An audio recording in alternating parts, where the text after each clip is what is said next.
Meeting of April 30th, 2014. Everybody has a copy of the agenda. Oh, First item on the agenda is public input. Anybody have any public input? Oh, Yes, Mr. Brown.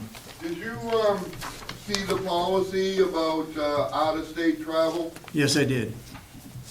And how come that not being followed? It's being followed. No, last week, you said that there was, you just decide if you're gonna go and the board doesn't need to take action? That was because it was a national meeting. Paid for by It was paid for by the New Hampshire Association of Counties, not by county taxpayers. All, 100% of it was paid from the national? That's right.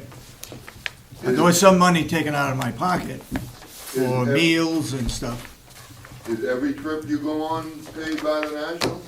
paid by the New Hampshire Association of Counties for the 2 years that I was president. I haven't been since. But all those trips were paid 100% by the national? Yep, by New Hampshire Association, Right. to go to a Not the national, national. to go to a Sorry, national the meeting. New Hampshire Association. Right, yep. can Nothing was taken out of the county budget, no line item, nothing. Okay? Can I add something to that? If nothing was taken out, how did you put it on a credit card? The credit card county taxpayers are paying for it. It was not taken out of the line item budget because I told them at the time that it would be reimbursed.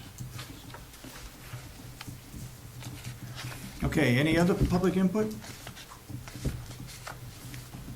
If not, let's look at some minutes that we need to have approved.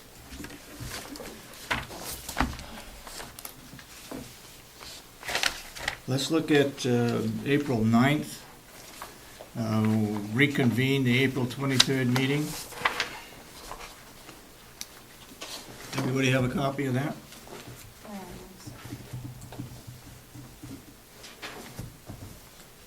Do I hear a motion to accept the April 9th reconvened on April 23rd meeting? That's not the right one. It's April 9th. Yeah, but there's another one in there, single page. Oh, let me take a peek at it, will you?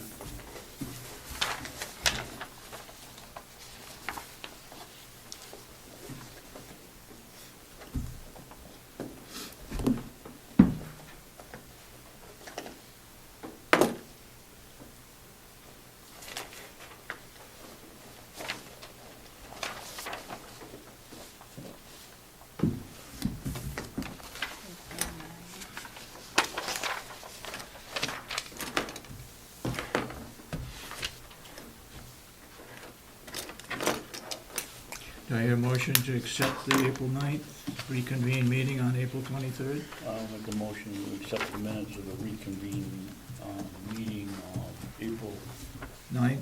9th. Okay. Do I hear a second? I'll second the motion. Any further discussion? All those in support of the motion, say Yeah, aye. discussion, I have a question. So this is the second part here? Yes. Okay, but the first part you approved last week, is that correct? Yeah. Yes. Okay. Can I have 30 seconds to just see what you put in?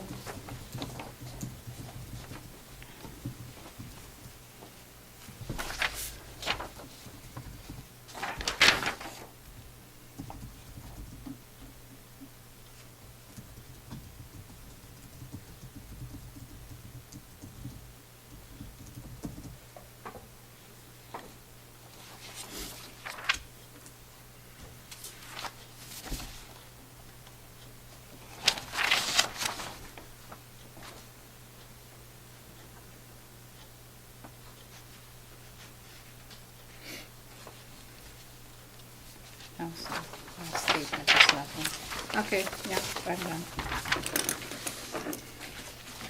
All those in support of the motion say aye. Aye. Aye. Opposed, nay. No. Okay. 2-1, motion passes. Now if we look at April 9th Mr. meeting. Chairman, why does Commissioner Kenney not want to, was there something wrong with the minute? Yeah, there's nothing in what I said. I think I did make a couple statements last week, but there's none in. Okay. April 9th meeting. You're done with April 9th. What's that? You're done with April 9th. I think you just. We did pass That that? completes That You was that. just- passed that- last week. The first part of it was passed last week. We did? You just Okay. passed And now you've done the the second second part, part. so I think you're all set. Okay. Then let's go to April 23rd.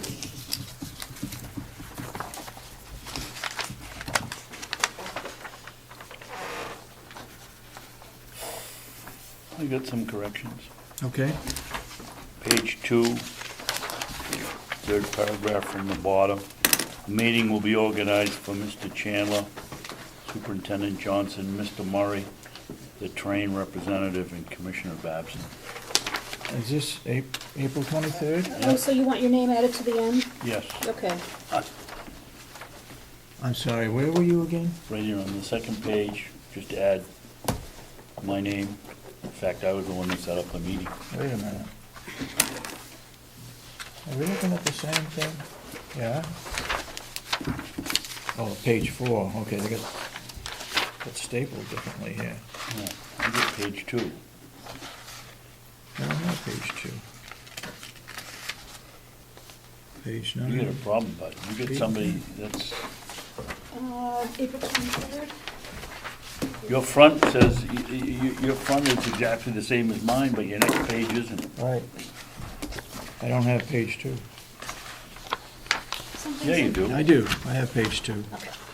On the back, okay. And you were, Right there. okay, Johnson Murray and the train representative. And on page 4,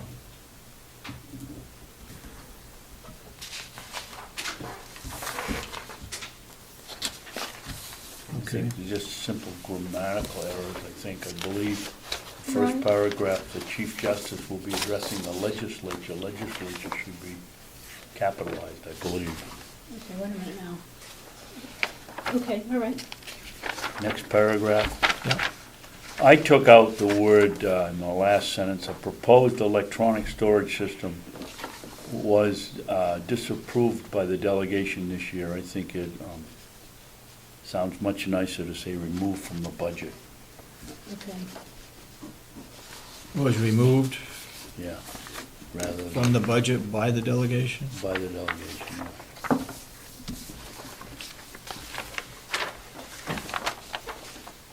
Part of my training from human resources is being more tactful.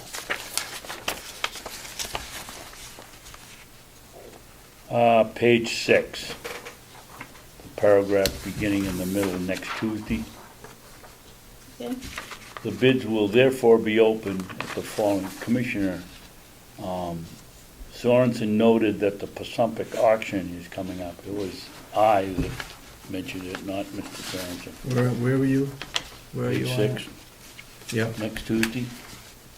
Says Okay. Pasumpic auction. Next and Tuesday, that yeah. you're giving you credit for it. I keep assigning your credit to other people. Sorry about that.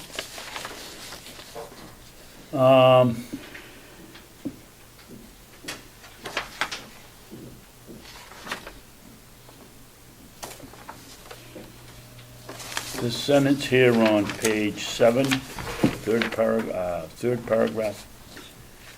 wait a minute. At Commissioner Kenney's request, Mr. DeWitt checked to see the specifications in the letter. Bids were per the county's requirements. The original estimate was $5,000 to $6,000, which is why it was put out to bid. A local company that was invited to bid did not respond. What is that all about? Is that the wood split, the wood processor? No, Yeah. this is the backflow preventer. refers to the paragraph above it. Yeah, okay.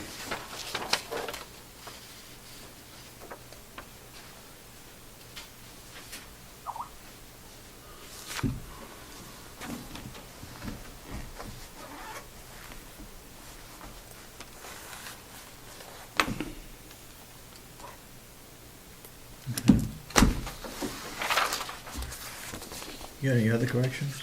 No? Well, let me just check. I wanna go back to that. No, nothing else here. No, wait a minute, yes, I'm not on the last page, I'm sorry. Page 10? Page 9. First full paragraph, last sentence. Commissioner Sorensen agreed that the county needed to take a much longer view, but added that various capital plans and capital reserve funds had been proposed, but were always voted down, or, I wrote, short-funded. We're what? Short? Voted down or short-funded. The truck that Willie put in for the, Yeah. he wanted 20 and 30, and they gave him 20. Or they wanted 20 and they gave him 10. Okay. And then on the back page, page 10, the next last,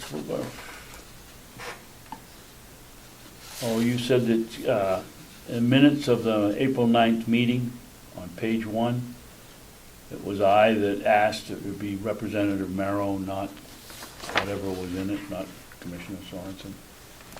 And other than that, they're fine. Oh, Does anybody yeah, else have some corrections? Yep, yep, yep, yep. Okay. I wanna go back to one of the comments you made.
You have any corrections, Commissioner Kenney? Page 8.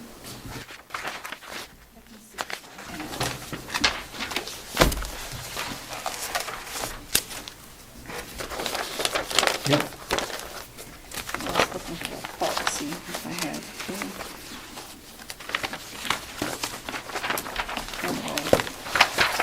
I think that the policy weight, the policy is downstairs.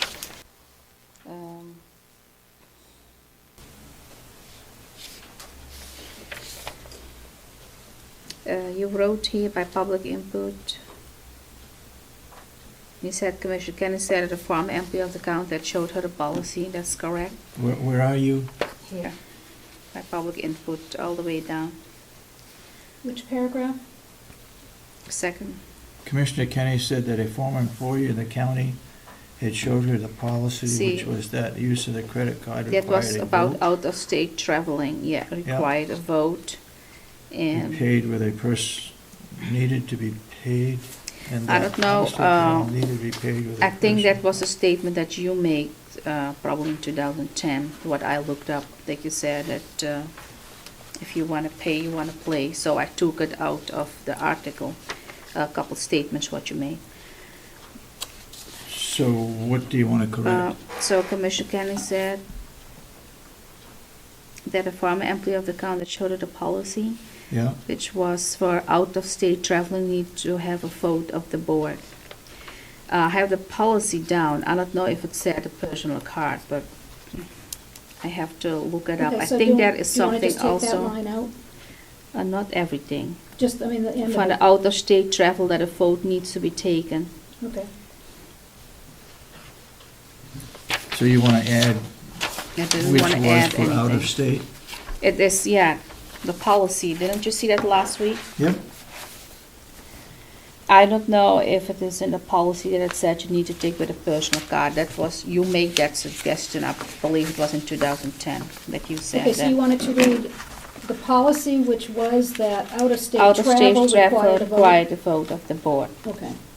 Yes, and I'm going to look it up. I think there's something about credit card also. You remember? I think there's a policy about credit card too. Anything over $500? There is something about credit card, so. I have that here somewhere. Okay. My- Yeah, and Any other questions?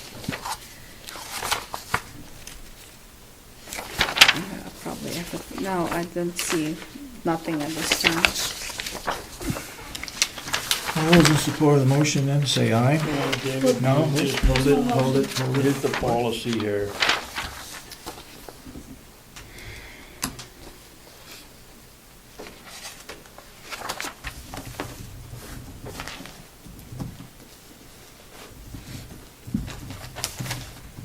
Got nothing on it about the credit card. What's it? There's nothing in there about a credit card.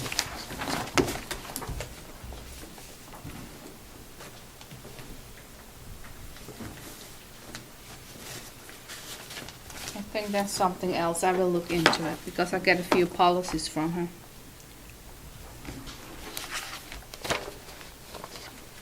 But I know you stated that in a public meeting, I believe in 2010, that nobody used the county credit card anymore. Anyone need to use the personal credit card.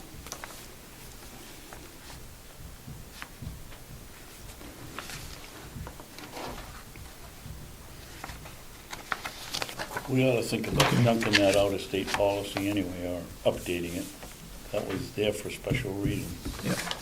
I don't think there actually is a motion on the floor. Do you, Motion and seconded. who, Did you make the motion? No? All right, we'll go back. April 23rd minutes. I'll make a motion and we approve the April 23rd minutes as corrected.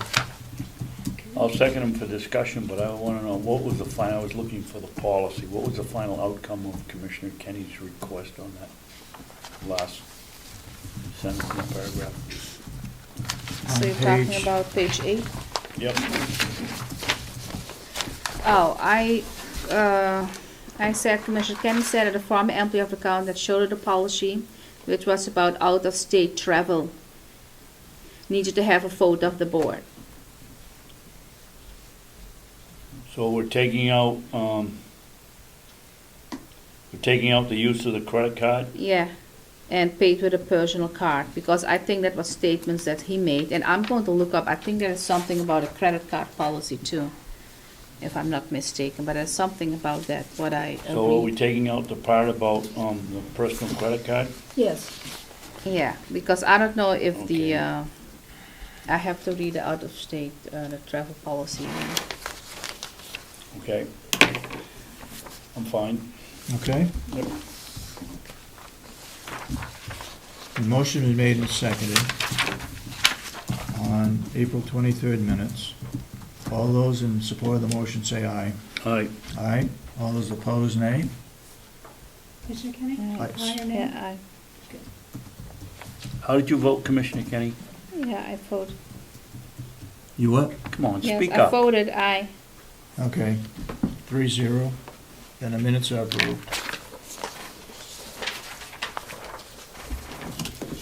I believe we have another one on March 28th. Actually, that's the delegation, meeting. The March You're right. 28th is You're the right. delegation. Yep. I put them out so people can have it, because Okay. it's been circulated. These are approved. Okay, 9 o'clock, Howard Chandler.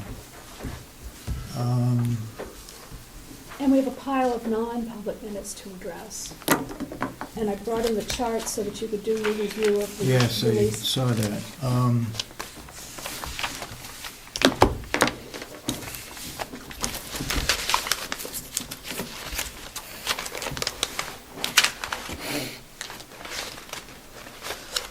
I think we need to hold that until non-public. Okay. Yeah, there's no non-public meeting scheduled, that's all, the only reason I said, but I think it's better, because then if you need to discuss it, you can. It's difficult to discuss non-public minutes in public. Yeah.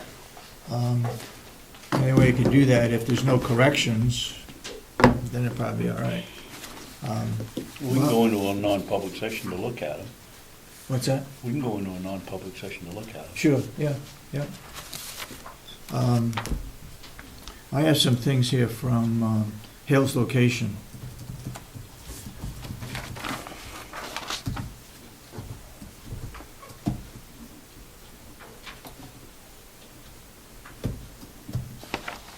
One is permanent application for property tax credit or exemptions.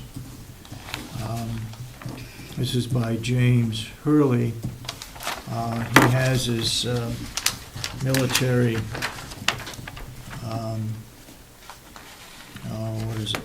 Exemption. Military exemption. Yeah.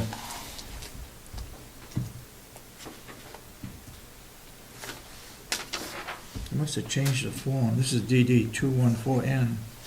But anyway, it shows that he was in the military, and if it's okay with the board, we'll approve that. Do I hear a motion to do that? Okay. The exemption? You want to look at it? Yep. Sure.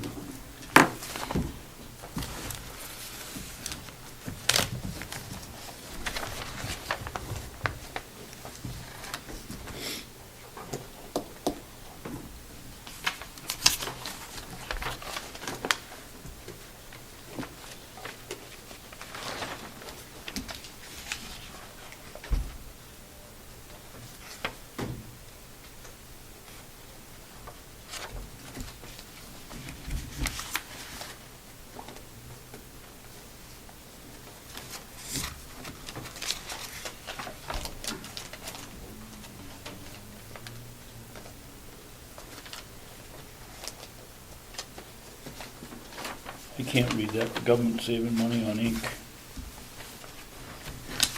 Well, I hear a motion to accept the Can I see that? exemption. And how much is the exemption?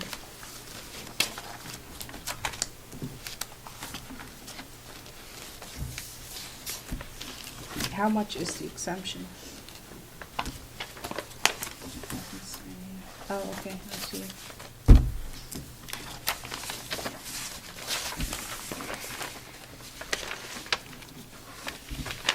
You want me to sign the checks? Yeah, here we go.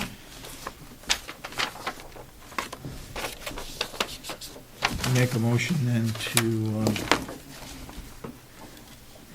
to sign the permanent application for property tax exemption from James Hurley. Is it an exemption or a reduction? Or no, Well, it's a credit and a I title forget of what it. they call it. Credit or exemptions, / exemptions.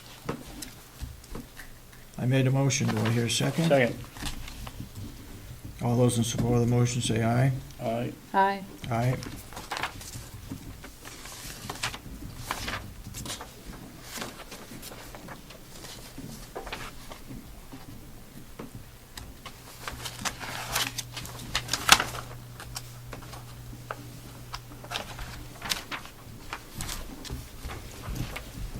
David, what are these checks?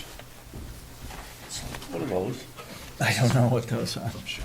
Some kind of a Thank you. security check? Oh, thank you. Whoa. What's this one? I'm ready to kill himself really fast, Mike.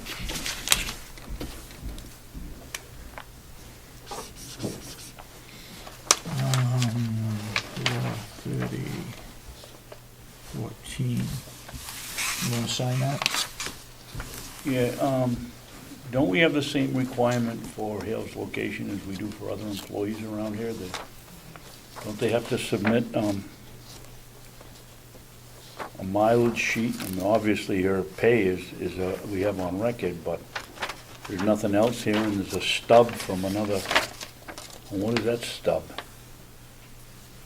Why are we writing a check if we, oh, that must be the Mileage. bottom, that's the bottom part of the Yeah. the filing system. I'm sure she charged mileage to come down here for a meeting. Well, I think we ought to make a note on something here for her, that she ought to be providing a mileage sheet, Okay. Put it for the public, expected of I other think. people, so.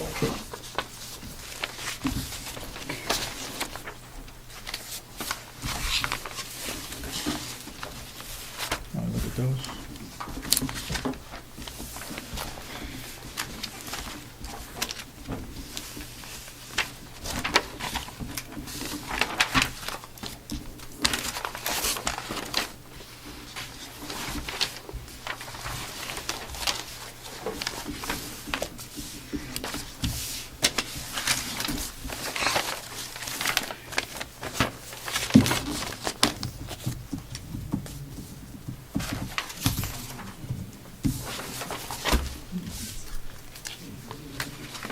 I need to sign that one too.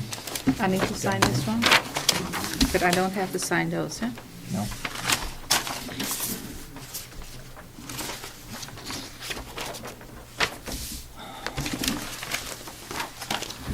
That's fair.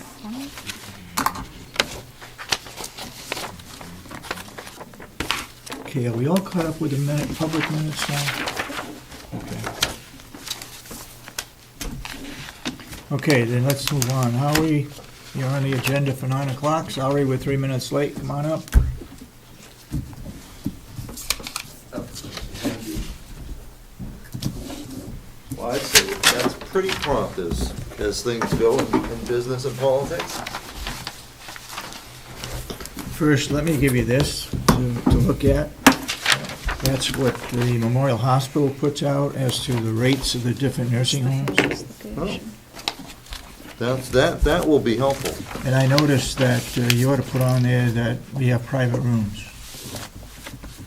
Yeah, in fact, we are 100% private. And also, I think it's $295 now, Exactly.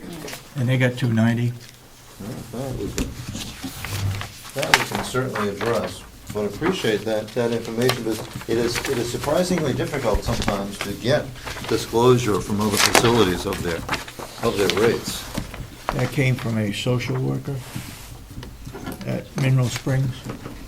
Well, No, and it they- didn't either. It came from the hospital. From the hospital. And that's actually just what a hospital is supposed to be doing, is presenting options to their patients who are being discharged, so they can Yep. make informed choices. But it'd be awful nice for us to get that we have all private rooms out there. Okay. Well, we got a few things to bring you up to date on. Becky actually has not a proposal for you, but a presentation for you on quality. But of other things, there's actually very few, reminding you of the train contract approval. Train is the heating, ventilation, air conditioning, and Commissioner Babson asked for a meeting, and I'm assuming Bob's been in touch with you, but just in case he hasn't, there's a tentative meeting, if it works, for next Tuesday, May 6th at 10 a.m. with a representative of Train to be able to explain any of the details. Yeah, you both have been notified. Yeah. Oh, okay, Cheryl good. sent you both that. Oh, Yep. perfect. There was also a question that was raised last week about trust funds, and in the packet, you'll actually see the RSA 2313 is where the confusion came from. There had been inquiries to the county as to whether or not Mountain View held any trust funds. Mm-hmm. And our answer to them was clearly no. Right. Because under any generally accepted definition of trust funds, we had none. Kathy Gary got me the section 2313 of the RSAs. And you notice in section 2 there, it says, as used in this section, gifts shall include money generated by volunteers for a specific county purpose, as well as any direct donations.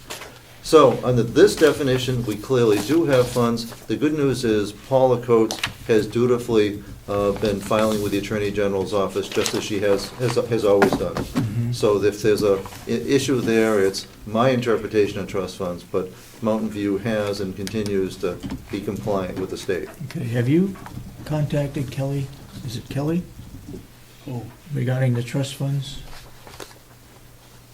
the lovely Mrs. Yeah. Katie? Who? The lovely Mrs. Katie? Katie? Harriet Katie? Isn't she the one that you're talking about that wrote the 91A request? Yeah, yeah. They went And you said it wasn't a trust fund? I don't know. Have You you can taken- speak with Commissioner Kenney. She's the one that published that I was flip-flopping on the issue. I don't know.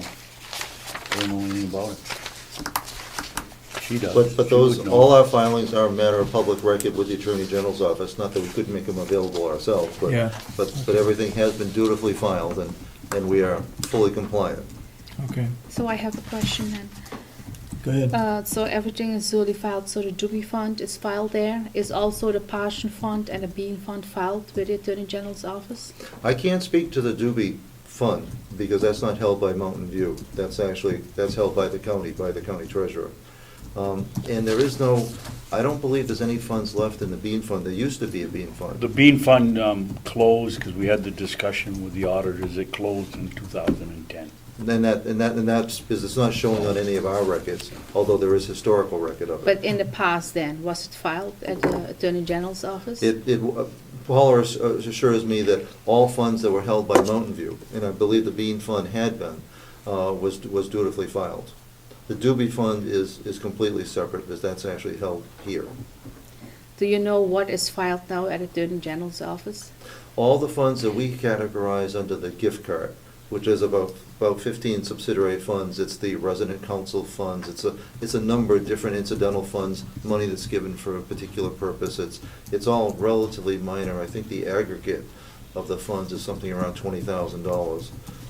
So it's a number of minor, but they are all filed by Paula. Okay. Go ahead. Are they filed with the Department of Charitable Trusts, or are they filed, if they're not, I would think they'd be filed with the Department of Revenue, not with the Attorney General's office. No, we were It actually. should be with a charitable trust. Well, we're actually given direction, and I have it here. Just a technicality, does it No. report to DRA, or does it report to, Well, no, Attorney General. your point's well taken, but we have a letter dated March 14th from the Attorney General, Department of Justice, advising us to remind you that if trust funds have been established, a report must be filed with the Attorney General pursuant to 23:21. So Paula is filing as directed with as the RSA requires with the Attorney General. It is because it is not a separate charitable fund. And for most purposes, wouldn't even be considered a trust, but it is for the Attorney General's office. okay.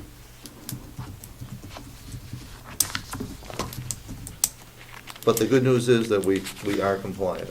Okay. And should anyone, including the previous requester, ask for information, it's available at the Attorney General's office, or if she acquires of us, we can certainly make it available. We didn't understand that what we were holding in the gift card were trust funds. But in this case, she was Okay. technically correct. Go ahead, Commissioner. I answered a email from Mrs. Katie maybe 5 or 6 weeks ago, and told her there were no trust funds, and that was based on the fact that I was told there was no trust funds. And I believe I was told by Howard.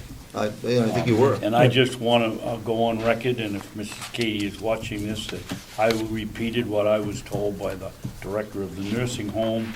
In no way did I mean to mislead you. It would appear that there is some distinguishing factors between what New Hampshire calls a trust fund and what the IRS calls a trust fund. And so I guess, I don't know what we call them, but we do hold money in at least one account for the good of the patients. Thank you. Okay. And actually, I think that's all have of a general nature, but Becky does want to share with you a quality initiative that she has spearheaded and that we are about ready to start. So I'll defer to Becky. Before we get started, the census is 100.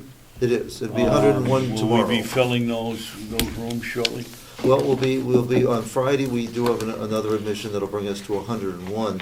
But part of our strategy in terms of being attractive to skilled or rehab-based admissions is to have 1 or 2 rooms available. So the measure of our productivity, of success as it were, is going to be less how many beds are filled than whether we have the appropriate mix. Well, didn't I understand in the subcommittee meetings that we have to have the room full 41% of the time in order for it to be profitable, For it to break even. to break even? Was that based on 103 rooms, 102 rooms, or 100 rooms? It was actually based on a Medicaid reimbursement rate of about $168 compared to a Medicare reimbursement rate of about, on average, of about $360. That can change depending on our expenses that are involved in doing it. So it wasn't based on total occupancy so much as it was on revenue per occupancy. But when you made that calculation, did you base it on the other 102 rooms being filled, or is it just that one specific room and whether it generates enough revenue to pay for itself if it's used 41% of the time? That was based on any given room. If we have a room that's only used for Medicare, theoretically in a year, it only needs to be filled 41% of the time to equal the revenue of what would be generated if it were full 100% of the time on the Medicaid. Right. So we have and that actually, it's odd, I think it was the subcommittee chair, Him. Chris Algren, Yeah. who actually pointed out the calculus of all that, and it's pretty compelling. Now, it's not our hope for that room to only be utilized 41% of the time. In fact, ideally, it would be closer to 75% of the time. We don't want to just have it be equivalent. We want it to be favorable to the county. But wasn't the discussion, Howie, about having one room and not, it was about two? Well, Yes. we've had 2 losses just last week. No, but you just made the statement you were keeping 2 open for, It depends on where the openings occur, because a downstairs room isn't going to be the first choice or even particularly suitable for most rehab, where ideally, if it's in Socorro or North, which is set up for skilled, is where we want to keep the rooms. And it also depends on the changing census, so it's where those openings occur. So we'll be up to 101 on Friday, and I'm not sure, but and doesn't mean that we won't be filling that second empty room with long-term care, but it depends on where that vacancy is. How many people do we have on the waiting list? Waiting list is best looked at as being almost 4 different waiting lists. 4 But- different waiting lists, Well, depending on the rooms? Depending on, Available? depending on whether they need to be downstairs, where there's cognitive Yeah. support, whether they're upstairs, whether they're rehab, and there's a sizable component of our waiting list that are there for some time. They have their name in, there's no application fee. Yep. They're not ready now, but they're Yeah. establishing their place.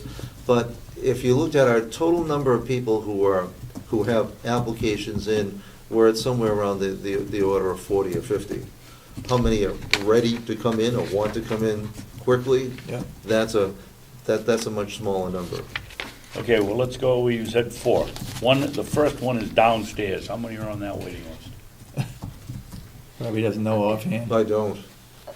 The issue is like we get a skilled resident in, we try to run a complement of, we want to try and run a complement of 10 skilled residents. Right. Right now, the 2 that we lost for long-term care upstairs, we have people coming in on a daily basis that we're reviewing for skilled.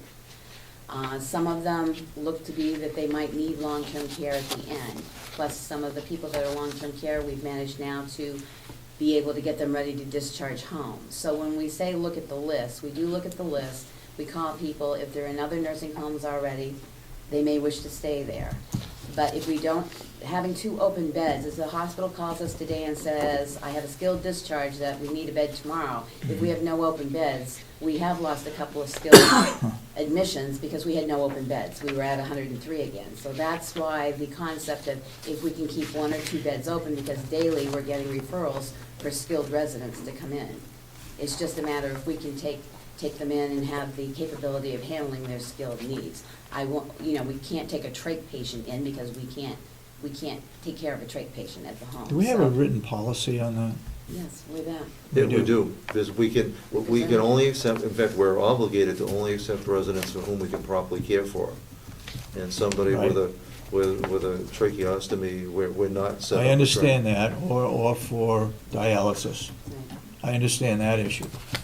My issue is, if we have open beds and we have a waiting list for people that come in, are we holding that bed open for skilled people because we can get more money from skilled people? We're trying to keep the mix, yes, to become self-sufficient. I would question the legality of that, Mm, whether we can do that or not as a county facility. Private homes can probably do that. But if we have a waiting list for people that need to come to a nursing home, and we're holding a bed open strictly because we could get more money from a skilled person, boy, I question that, the legality of that. There's no law or regulation or rule within Health and Human Services that would give direction otherwise. But what we do is with the commissioner-approved balance that we have talked about, with 10% skilled, 65% Medicaid and 35% private, that's the business plan that we operate on, that we look to the commissioners to establish, and we try to balance within that. That was what was presented at the subcommittee meeting. correct. I've been a opponent of this waiting list policy since I got here.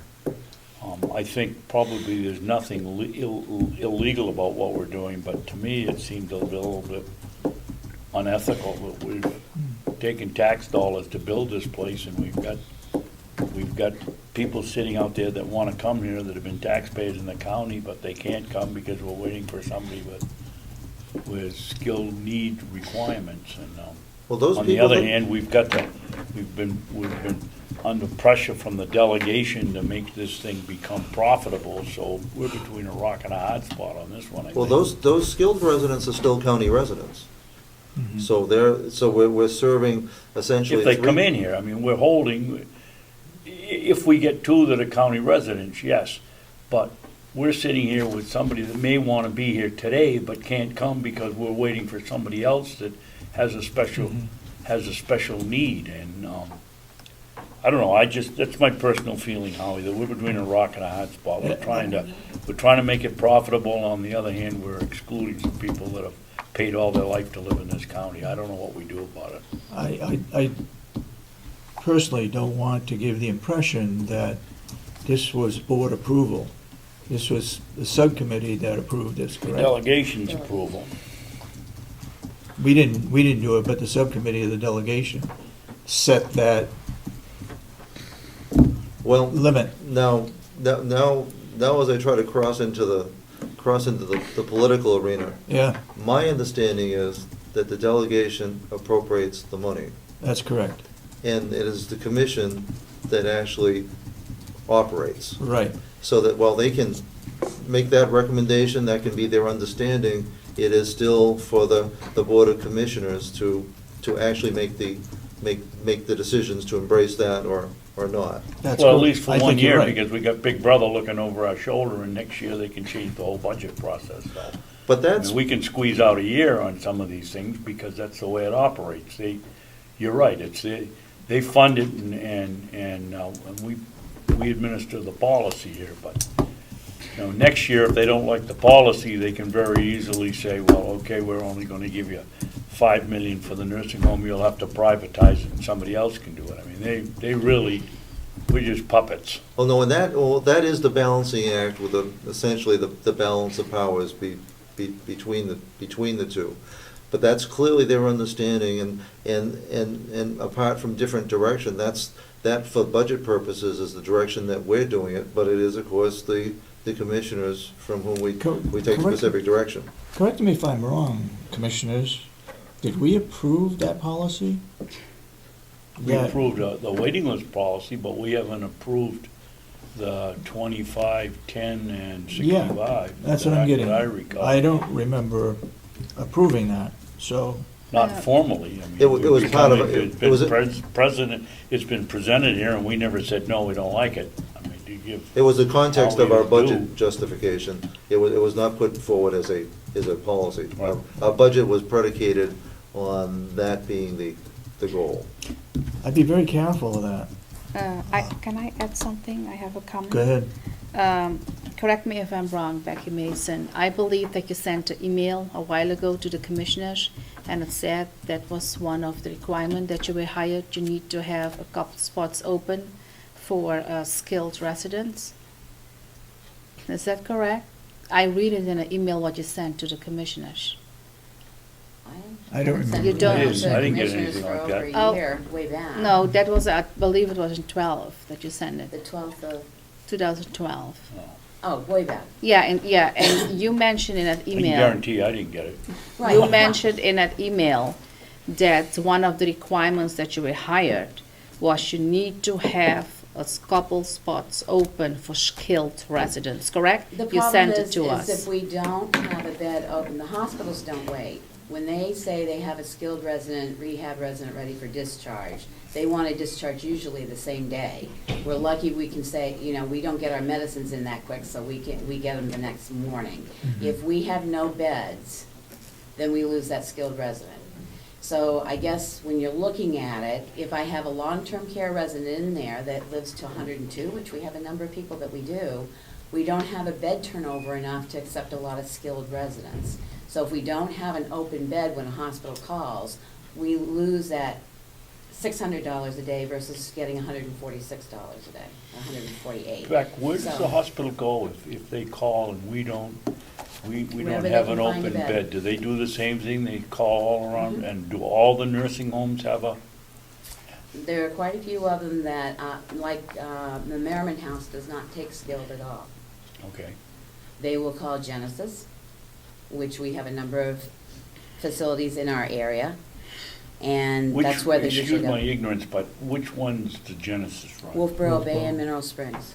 Oh, they do both of those? Mhm. They just bought them a little over a year ago. Oh, okay. So they will go to them. Or they get stuck in the hospital, And pending we- discharge, which a hospital doesn't want because they're paid essentially, in most cases, a fixed rate under DRGs, diagnostic-related groups. So Mhm. they're anxious to discharge and open up beds. Well, getting back to the issue, we have 2 open beds, and we're gonna hold those 2 open beds? Not necessarily, because depending on what changes in between. Every day, we're getting referrals for skilled, and we look at them as we can. We're getting referrals from Maine Medical, CMC, Huggins, Memorial. The person we're taking in today is actually coming from Mineral Springs because they couldn't take them. So, I mean, we look at them on a daily basis and try and fill as quickly as we can. Now, correct me if I'm wrong, did we state back a while ago that if somebody is already in a nursing home, that we would not transfer them here if they want to be here? Oh, not at all. Not at all. I mean, they have equal rights. It's to the admissions. Now, it's complicated by the fact that if it's probably not a problem today on the 30th. But if you're in a nursing home in May, and they'll say it's tomorrow, and you paid for all of May, and we call you on Friday and say we have a bed, and you're not gonna get that money back from that other nursing home, people find themselves in a financial crunch. So that a transfer from another nursing home is probably one of the more complicated. The other thing is if we get a call from the outside and the family says, we really got somebody we cannot take care of anymore, we can't handle it, they're of a higher need than somebody that's already in a secure location. I mean, if Okay, you're already that's in. what I was getting at. Yes, so we look at, I mean, if somebody calls us up and we will evaluate and they say, I'm on the county, I've had an application in, we just can't do this at home anymore, we will look, that takes priority over somebody that's in a nursing home. Somebody's already being taken care of. Correct. So we do look That's at what I thought it severity of was. care It- and it is security of needs-based. system. Yeah. One of the most tragic is when you have a couple and one suddenly dies, the other can't live at home alone anymore.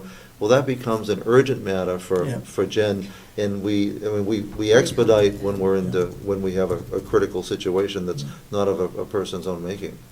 Howie, do we, if I understood you correctly, the resident pays in advance for the month? They do.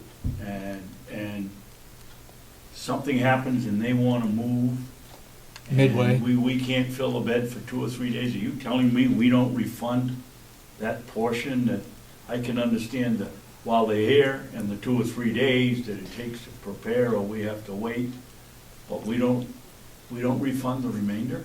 Well, it's not our refunding. If somebody's in another nursing home and they've paid $7,000 to Genesis, and we're saying, we have a room ready for you on Friday, and we don't have anything to say about what Genesis You does. listen to my question. My question was if we had the person here and. And they want to under transfer. some.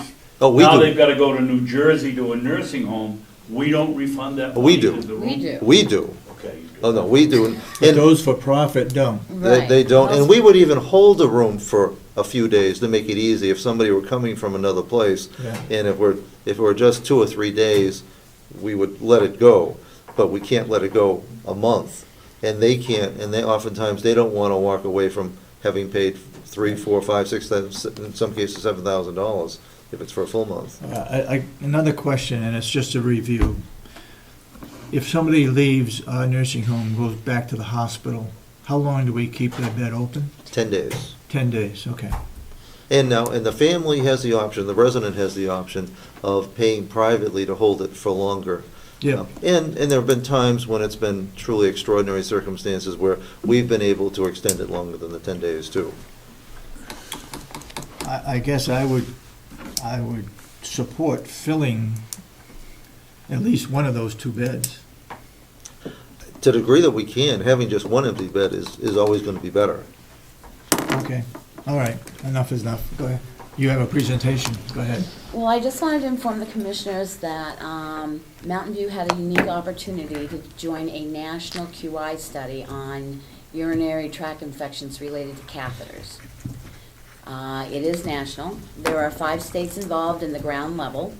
I opted to go in because I've done this before, and we collect the data anyway, so it's not any extra work for us other than a few questionnaires and a couple training sessions. But what it does for us is it will allow us to help set the standards for the United States on the care of Foley catheters to prevent urinary tract infections. Being on the ground floor. They are going to use, there are 5 states involved, New Hampshire is one. There are 16 nursing homes, county and private, that have agreed to submit our data so they can see what we do, including everything from policies and procedures to the data that we collect anyway and report. But we are on the ground floor, and we had our first meeting last Friday, and there are 16. We range from nursing homes, private nursing homes of only 31 beds to county homes of 206 beds. But what is nice about this is it falls right into our quality improvement, quality assurance performance improvement that the surveys, the federal surveys are doing now. And it allows us to be on the ground floor to help set protocol on how residents will be cared for with urinary catheters to prevent UTIs. So there will be some press releases.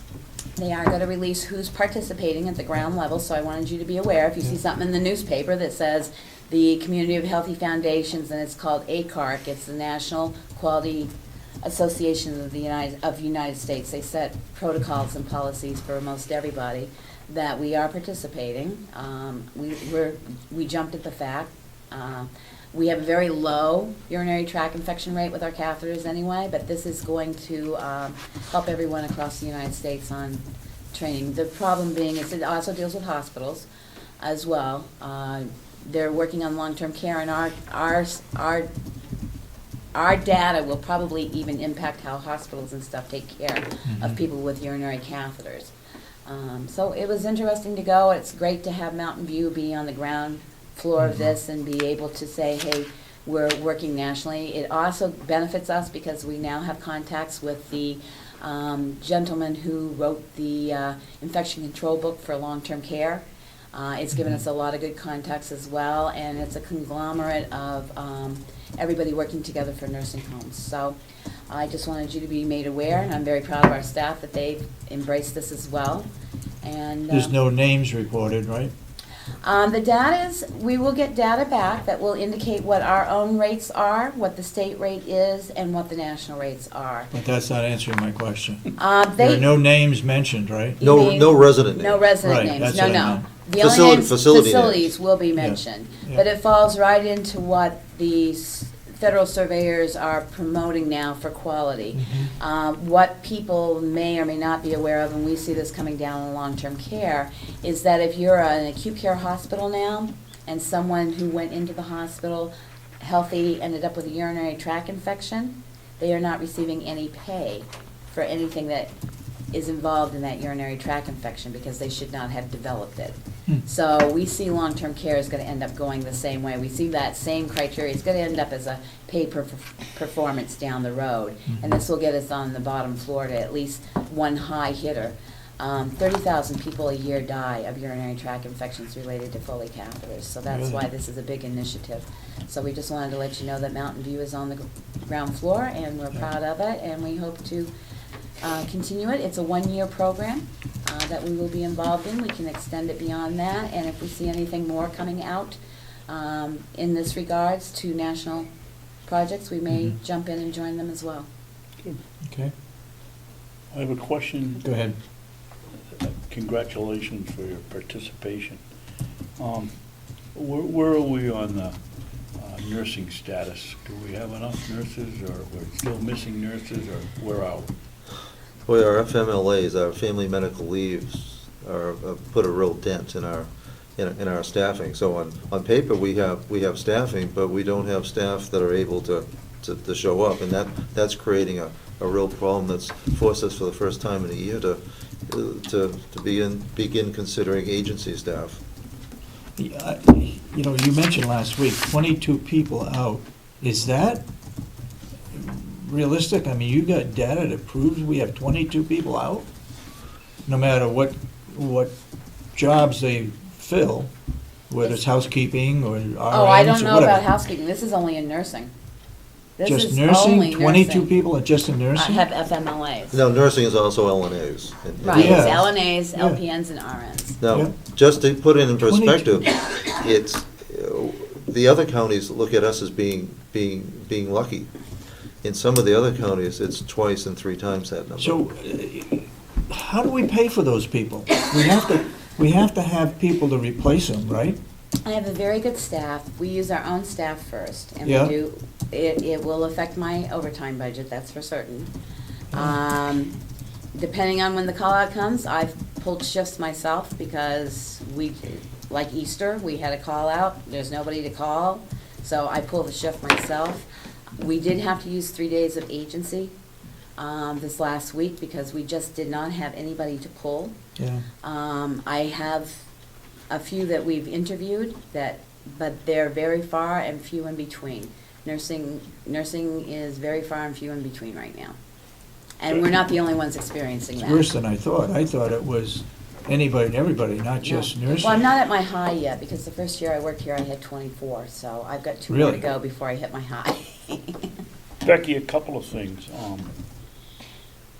Would it be, and I'm not so sure what I'm looking at, but I think we need some kind of data or record keeping on FMLA. We do. There's nothing we can do. It's federal law, but could you work up a spreadsheet that shows once a week how many people are out? We can report it along Once a with month. census I think- data. But for how it. many of, HR has are that. They using were- up their sick pay? How many are using up their vacation time before we have to start paying, or? HR fills out the, We have the whole tracking sheet on FMLA, who's out, how long they've been out, when they're due back. We have all that information. Can we work up some kind of a spreadsheet to give to the delegation so that when they come in and start squawking about overtime at the nursing home, well, what are we supposed to do? We've got 22 people out on FMLA and there aren't any nurses around? Can we work together and see if we can come up with some kind of a spreadsheet that would look good? The other question is, I think last week you mentioned, Howie, somebody's looking into some situation of recertifying nurses. Are you doing that, Beck? We're looking, it's Or called is the it a state association doing it? Well, no, it's called a refresher course. They used to do it in, I'm gonna date myself now, back in the 70s and 80s, that nursing staff, that you have to work so many hours to keep your license. And I actually have somebody that applied the other day because she's getting close on license renewal and she won't have enough hours to actually, you can retire your license, but you have to work so many hours to keep it active. Excuse me, if you, and now you fall into to the point that you're not certified any longer. Right. What happens after that? There used to be, and that's what I'm talking with the Board of Nursing about, there used to be something known as a refresher course for RNs. Okay. It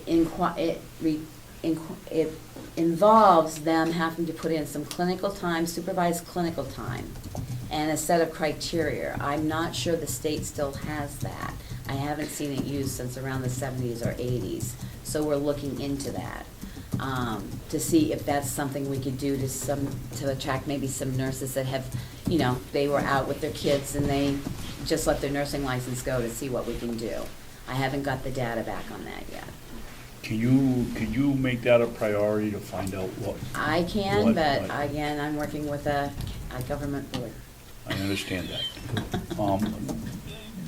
There's got to be women out there that have, maybe there's only one or two, but were nurses at one time, and if it isn't too onerous to have to recertify, and it isn't, as you described it, if they don't have to go back to UNH 3 days a week for 6 months or something, maybe there's something we can do, because We're it's trying. getting to the situation where we've been down this road before, where we've used agency help, and our overtime was $750,000 a year, and you people have done a tremendous job getting it down to $200,000, but even the delegation doesn't understand what you're up against. We'd love to be able to, in a perfect world, be able to teach that reentry, that reorientation part in a way that would bring in other people, even if they went to work elsewhere in the community. They would see our place, and we'd be able to hopefully attract and retain, you know, the majority of the ones, or at least the ones that we need. You don't strike me as a professor, Howie. I used to be an adjunct professor with a community college system. Actually taught for a number of years in Concord.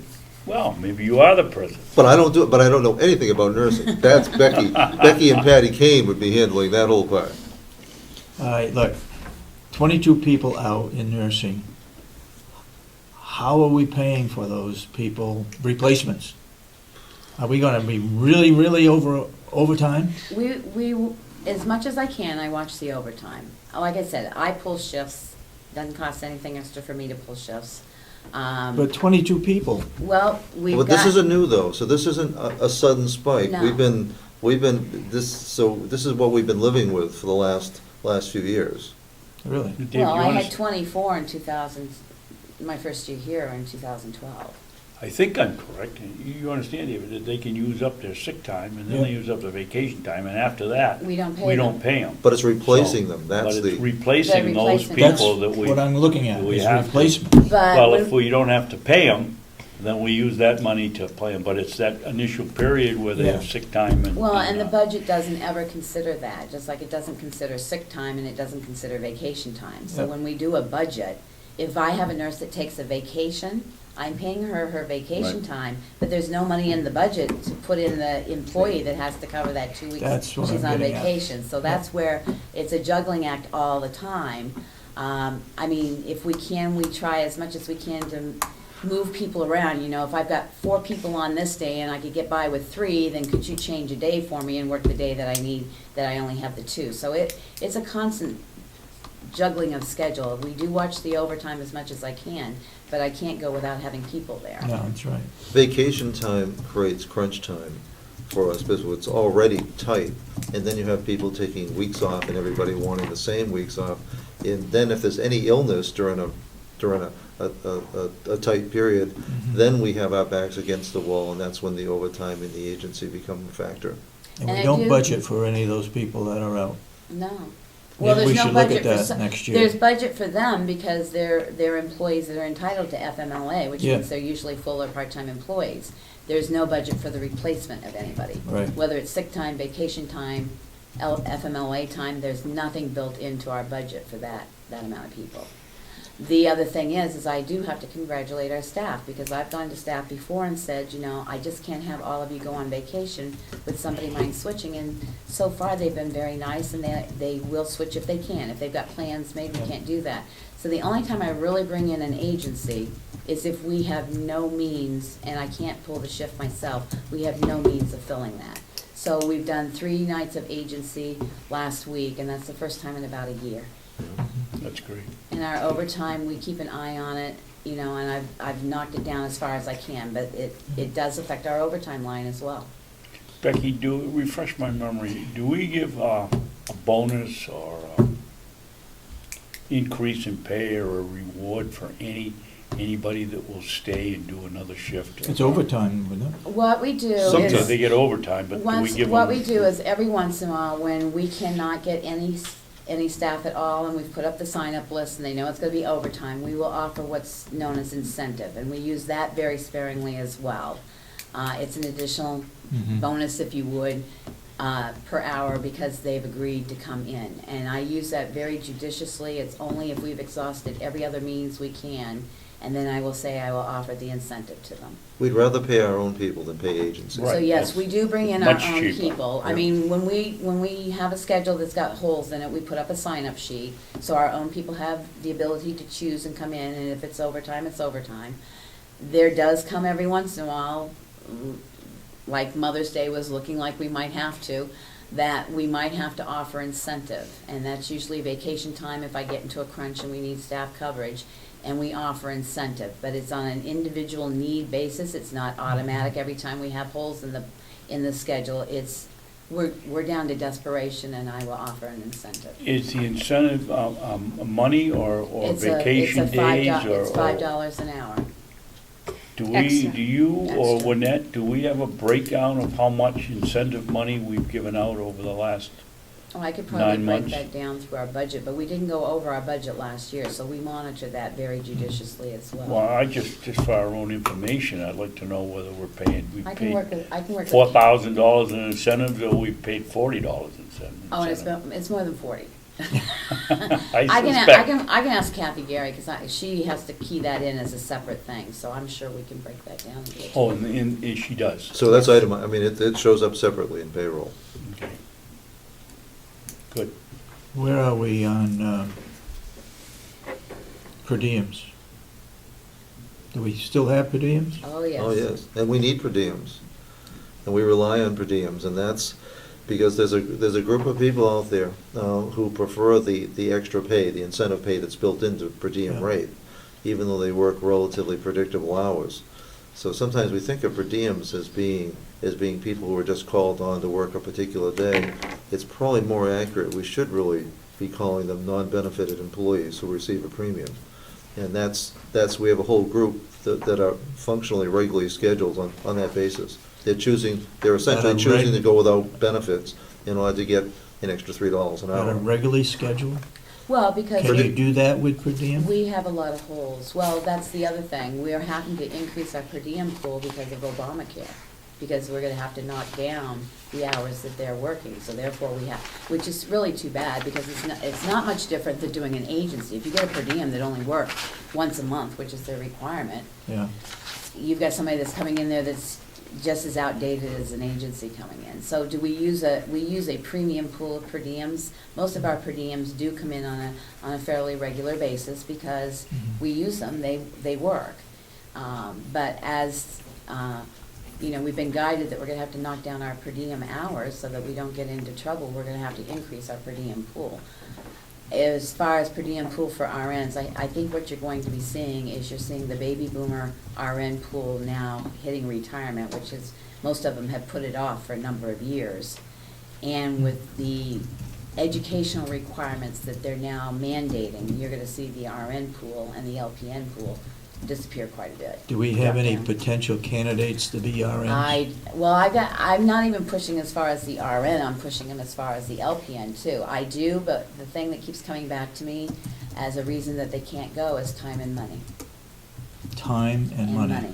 Don't we give some funding for We them? do, but it's not, when you're looking at an LNA who wants to go on, Yeah, by the time they're paying their bills and stuff, and then you add a $4,000 a year or $7,000 a year or $12,000 a year program to that, it creates a bind. I've got a couple people that I'm working on, and I'm trying to see what we can do. As Howie mentioned to you, I want to contact the community colleges and see if there's anything we can do so that some of their time with us can be counted towards their time for, but that's all new ground. That's not done in the state anywhere, so. Mhm. An interesting thing is happening. Hospitals are essentially doing away with LPNs, and they're also doing away with what's called diploma or graduate RNs, and looking for baccalaureate prepared BSNs. We want to see if we can't find, through a cooperative agreement with either Berlin when they open their program again, or Laconia with their community college, an LPN program, and see if we can't be a training site or work collaboratively with them, because LPNs would be a great resource for us. Because the other problem with the community schools is they offer an associate degree in nursing, which is no longer acceptable for job performance in hospitals. Hospitals are now requiring BSNs. Not even a BS, they want a BSN. Like if I go back to the hospital now, I would have to go back to school and get my BSN because I don't have my BSN, I have a bachelor's in healthcare. They won't accept that, they want a BSN. In So, we've gone through this before, we went through it in the 80s where they wanted everybody Don't to they be- realize there's a shortage? It's what it is.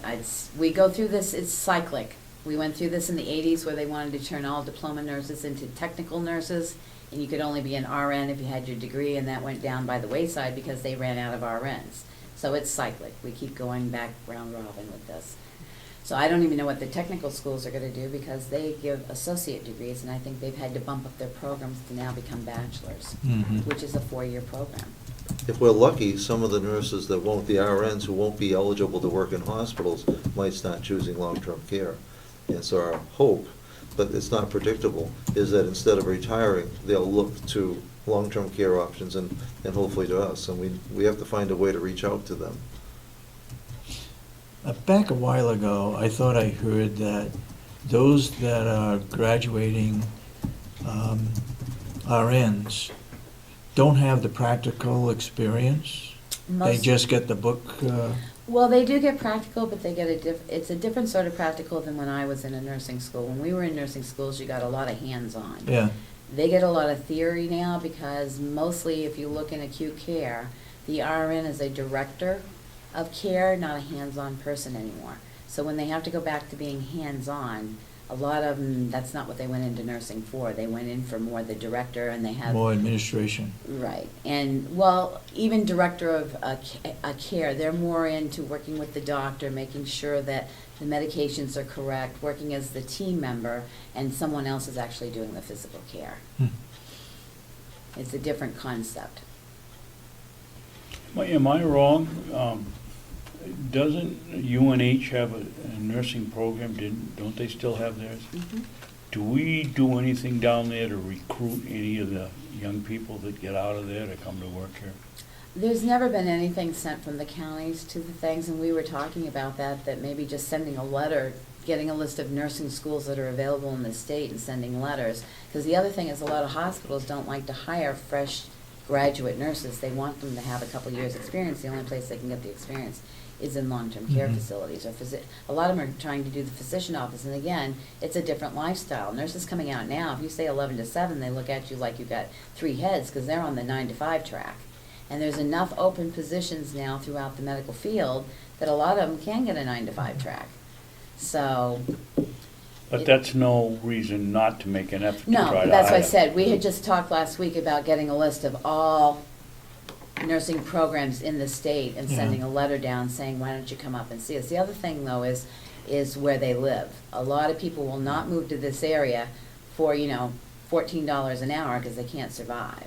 Right. So, but we did talk about getting a list of all the nursing things and sending a letter to them saying, could you include us in your, a lot of times they'll do a posting of places that have. Well, they have positions job available. fairs. We don't go to a job fair. We have gone to a and- couple job fairs. It hasn't recruited us a lot of return, though. Okay. Yeah, I would hope that following up on Commissioner Babson's thought, that we at least send letters saying that we could use people and maybe come up with some kind of a program whereby they can do some intern here at a nursing home for further experience or credit or whatever they That's the best way, can so do. get their feet on the floor, then they'll love the Yeah. place. But that's Yeah. a whole new venue that's gonna take some time to get in place, because that's not done anywhere. I mean, they do use hospitals for clinical, Yeah, but they don't use, long-term care. LNA, on the other hand, uses long-term care, but not not RN. our ends.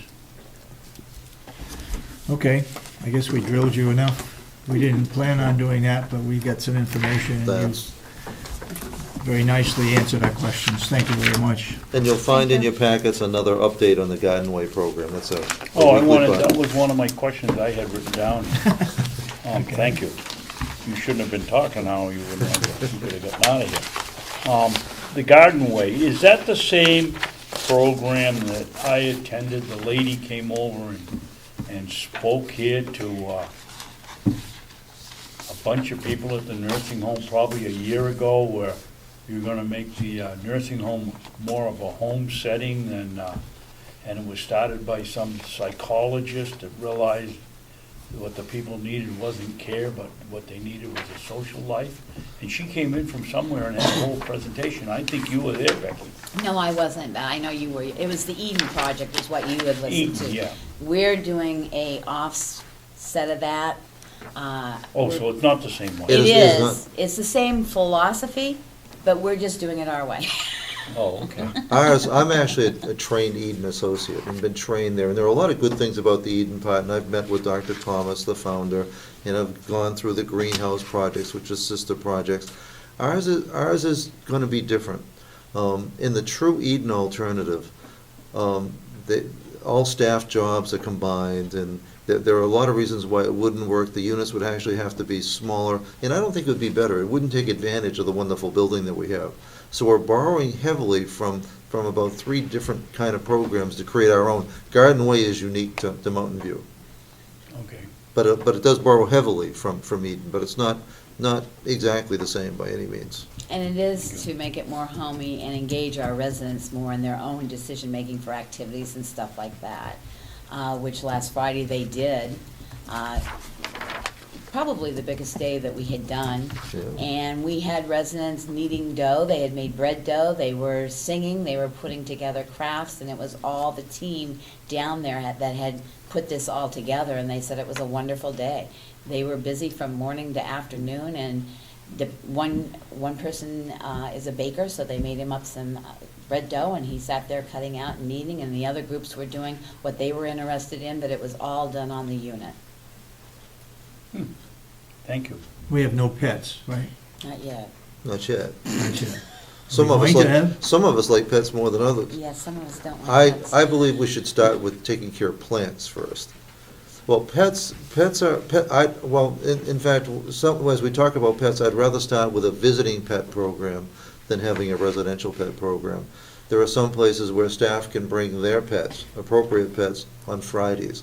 But I'd rather work with the Humane Society and other groups to bring in pets, because I don't want the care to be impacted, the care of residents. Our primary responsibility is the resident. We don't want that to get watered down by caring for animals. I think there's a lot more we can do with plants first. But pets will be part of things, but there are no plans afoot for a resident pet. Okay. What's Anything? that? Yep. All set, thank you. Thank you all. Thank you.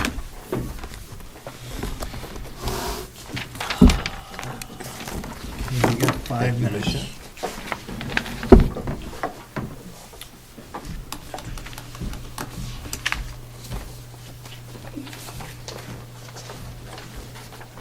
What did you say, 5 minutes? We got 5 minutes. We have 5 minutes left?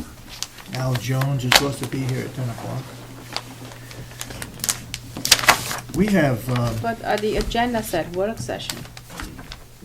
10 o'clock. Oh, I have 9:30 work session. And it's now 10 o'clock. Oh, so. It's 5 minutes to 10. Our agenda says Al Jones at 10 o'clock.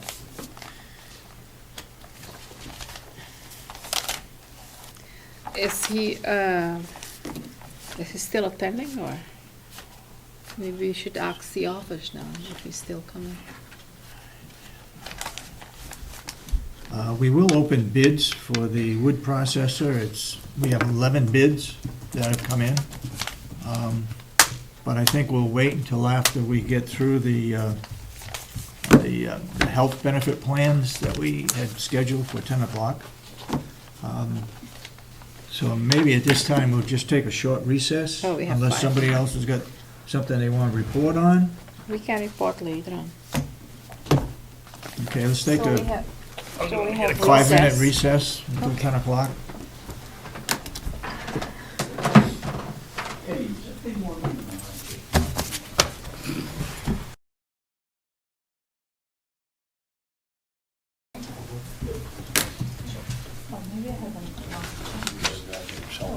Does somebody want to introduce a speaker this morning with my agenda? Al Jones, Mr. Jones. No. Al Jones? Okay. He was here before. We have, today, Commissioners, we have Al Jones from New Hampshire Interlocal Trust with us. And we had met with Al and Christie to talk about some options for our health plan that covers the non-union, the Mountain View, as well as the jail. The Teamsters are separate, so this does not include the Sheriff's Department. Yep. But we wanted to talk about some options that we would like to consider to help contain and hopefully reduce some of our healthcare costs. Okay. So, All right, I'm gonna welcome, have them Al. sit a little closer so they can hear. I'm Dave Sorensen, Dave Babson, Commissioner Asha Kenney. Asha Kenney. Al Jones. I believe He was only he here a was month here ago. not too long Okay. ago. I was here just Okay. recently. Oh, with, yes. I think Meredith, Roy from Yep. our office, our wellness leader. Yep. And one of the things we talked about at that time quite a bit was the idea of incentive HRAs, and HRA where an employee can actually do helpful things to offset any costs that they might otherwise have to pay. And so, as Lynette mentioned, we had further discussions following that meeting with our staff and talked about what would be some ideas that we could propose, you might think about doing for this July. And we actually went further to come up with a kind of a proposed or tentative 3-year plan for the commissioners to think about, because in order to maintain quality health care on a sustainable cost basis, we've all got to, take a hard look at what we're doing. So Yep. that's what I'm here to talk about this morning. Our board did set the final rates for July yesterday afternoon. Finished up about 4 o'clock, so I don't have anything in writing today, but I can tell you that your not to exceed rate, which you were given at the end of November, which was 6.2% increase, has been reduced to a 5.17. So it's not a gigantic decrease, but in this era of rising costs, and this year for the first time, all of the taxes from the Healthcare Reform Act are in effect. Going forward from July, all the taxes take effect, and the trust has to collect them. And I think our total bill for the trust for the coming year, as things sit right now, we're going to send the federal government about $345,000 on our members' behalf. So that's just an added cost that there's nothing any of us can do about, unfortunately. Excuse me, Al, you said our interlocking trust premium will be up 5.1%? 5.17, yes, sir. 17. Almost 5.2. Underwriters, we do everything on 2 decimal places. So. Thank you. So what we're suggesting you consider, right now, the county has a plan that has a $1,000 deductible on it, Yep. but it's 100% funded by the county, so it actually, the employees still have the same plan they had beforehand, and so there really isn't much savings that was involved with that. You might have gotten a good first-year reduction, but it quickly caught up with you, I'm sure, in the next couple of years. So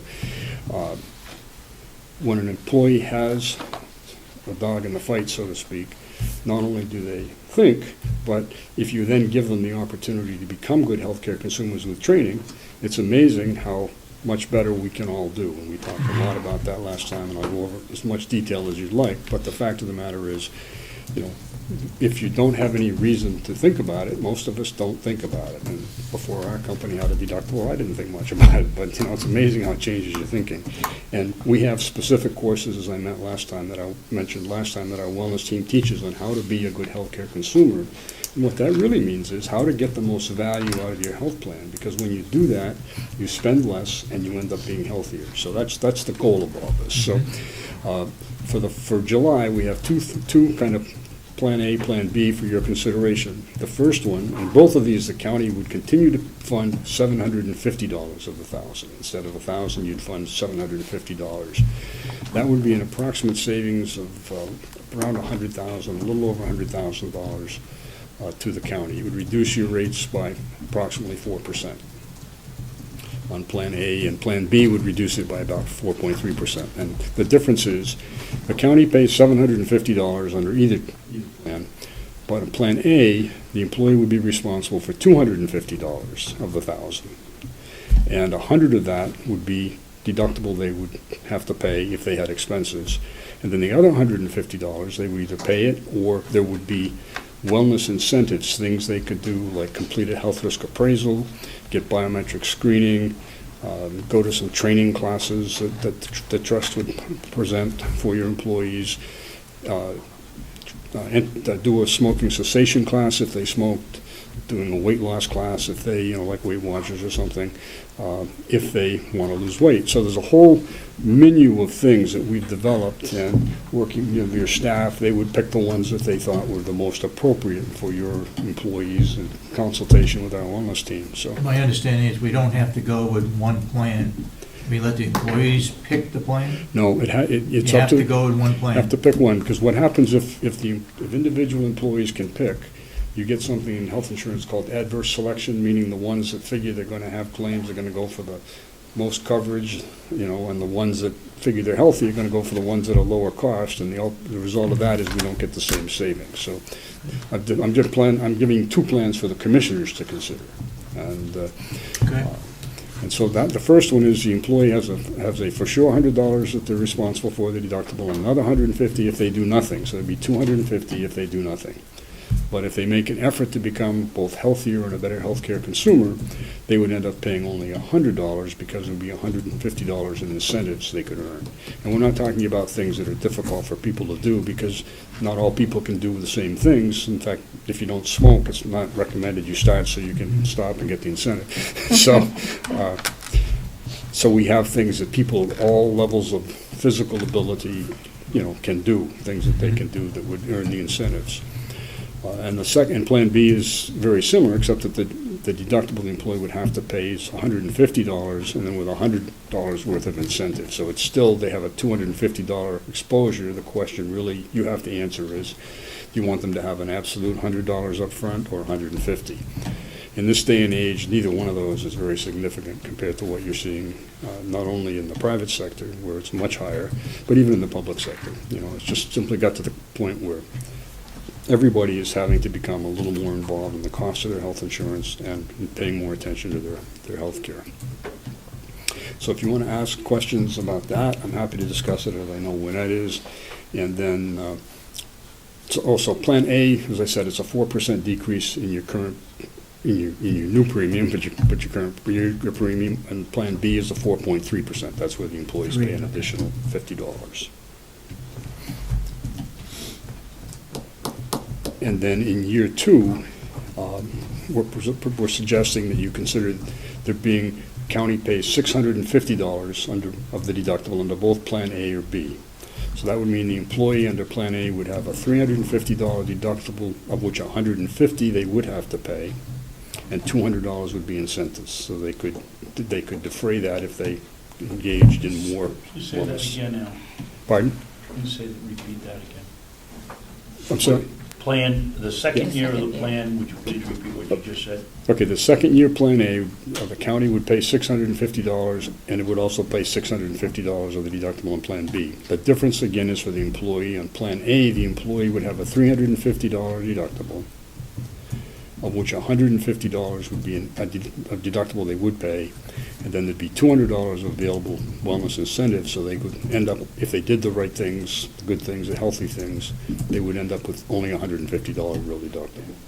Plan B in year 2 would be a $200 employee deductible with $150 incentive. So Plan A for the current year, the employee would have either a $100 or $150 deductible before incentives, and in year 2 they would have either a $150 or a $200 deductible before incentives. Obviously, if you went to Plan B for this year, we'd have to look at something like Plan B for next year, or some other combination here.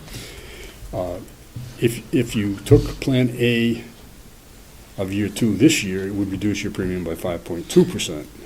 This is a 3-year program, Yeah, it's a so we have 3-year. to stay with either A or B for the 3 years. No, you could do just year 1 and stay there. But what we proposed is a 3-year program. It was a suggestion that the county needed to have something to look ahead to how you'd continue to manage the cost. So you could just stay where you are now and do nothing, fund the whole 1,000, or you could move to either Plan A or Plan B for year 1 and reduce the premium by around 4%.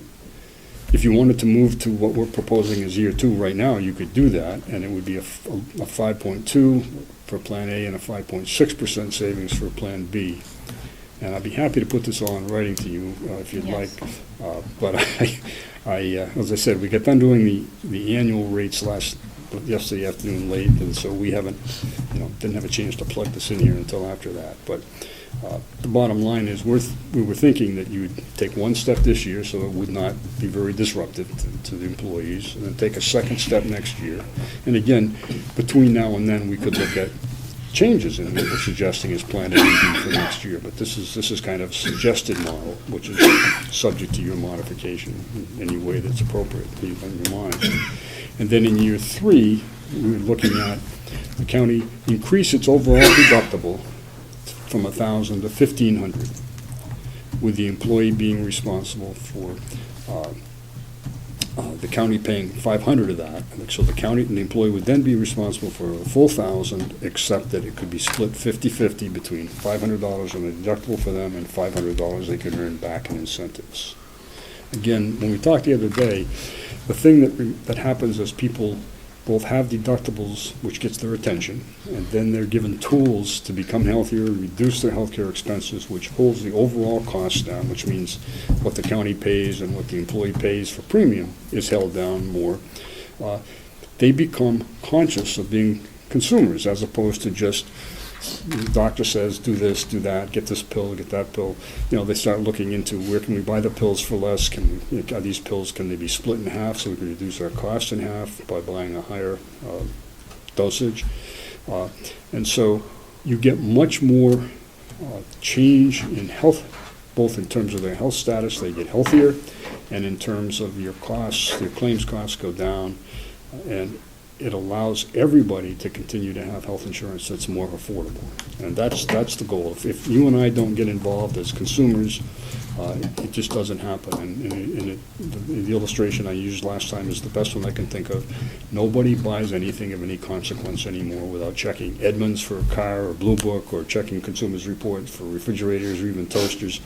In health insurance, we were brought up to just whatever it is, it's free, or almost free. And so with healthcare, and so we need to just start thinking the same way we think when we buy anything else important to us. And certainly healthcare is the most important thing of all, probably. And the system was developed in such a way that it didn't encourage us to become wise consumers. It just encouraged us to consume as much as possible, because that gave the most money to the healthcare providers, and that was certainly the incentive on their side. So this is just trying to turn us all into, smarter people that can better take care of ourselves, and by becoming healthier, becoming better consumers. I didn't get on a 3rd year what B plan was. I didn't try to put a savings on the 3rd year because it's so far out. Okay. I could give you some kind of an estimate, but I decided not to do that just because it was so far out. But if you right now, this might be helpful, if right now you decided to just make the employees pay the whole $1,000, no incentives, no nothing, that would reduce your premium about 12%. How much? 12%. 12%? Yeah. Yeah, well, of course, again, that would be a powerful influence on their wanting to become good consumers and changing their purchasing habits. Excuse me, what do you say if the employee pays the whole $1,000 deductible? Right now, Oh, right now, the county pays it all. Yeah, If I know. instead the employee paid it all, Okay, and yeah. reduce your premiums 12%. So if you went to a 15, the thing that gets complicated looking out in year 3, so many things can happen, not just with your employees and their health claims, but the federal and state government. I don't have to tell you, they meddle in healthcare all the time. So, for instance, like nursing home issues. So that affects your claims costs over here. So, but, if in the third year you had them pay 500 of the be responsible for 1,000 of the 1,500, 500 directly and 500 through incentives, your savings would probably be somewhere close to the 10 or 12% approximately. But again, that's a real estimate, because 3 years out in this business is a lifetime, almost. Yeah, what did you say, excuse me, what did you say if the employee were to pay the full 1,000? Right now. What would the savings would be? Your premium would go down 12%. 12%. Yeah, and that's if they paid it all right now. Which I'm not proposing that as a great idea, because that would be quite a shock, but, you could come up with, and the 3-year plan we developed here is designed to do it as smoothly as possible so that nobody gets, shocked. The reality is, only a very small percentage of your employees hit the $1,000 deductible in a given year. Very few of them, not even 1 in 5, probably much less. And most people will have an event every 1 to 5 years where they either hit it or come close to $1,000 deductible. So for most everybody, they're better off paying lower premiums and paying the deductible when in the few times it faces them.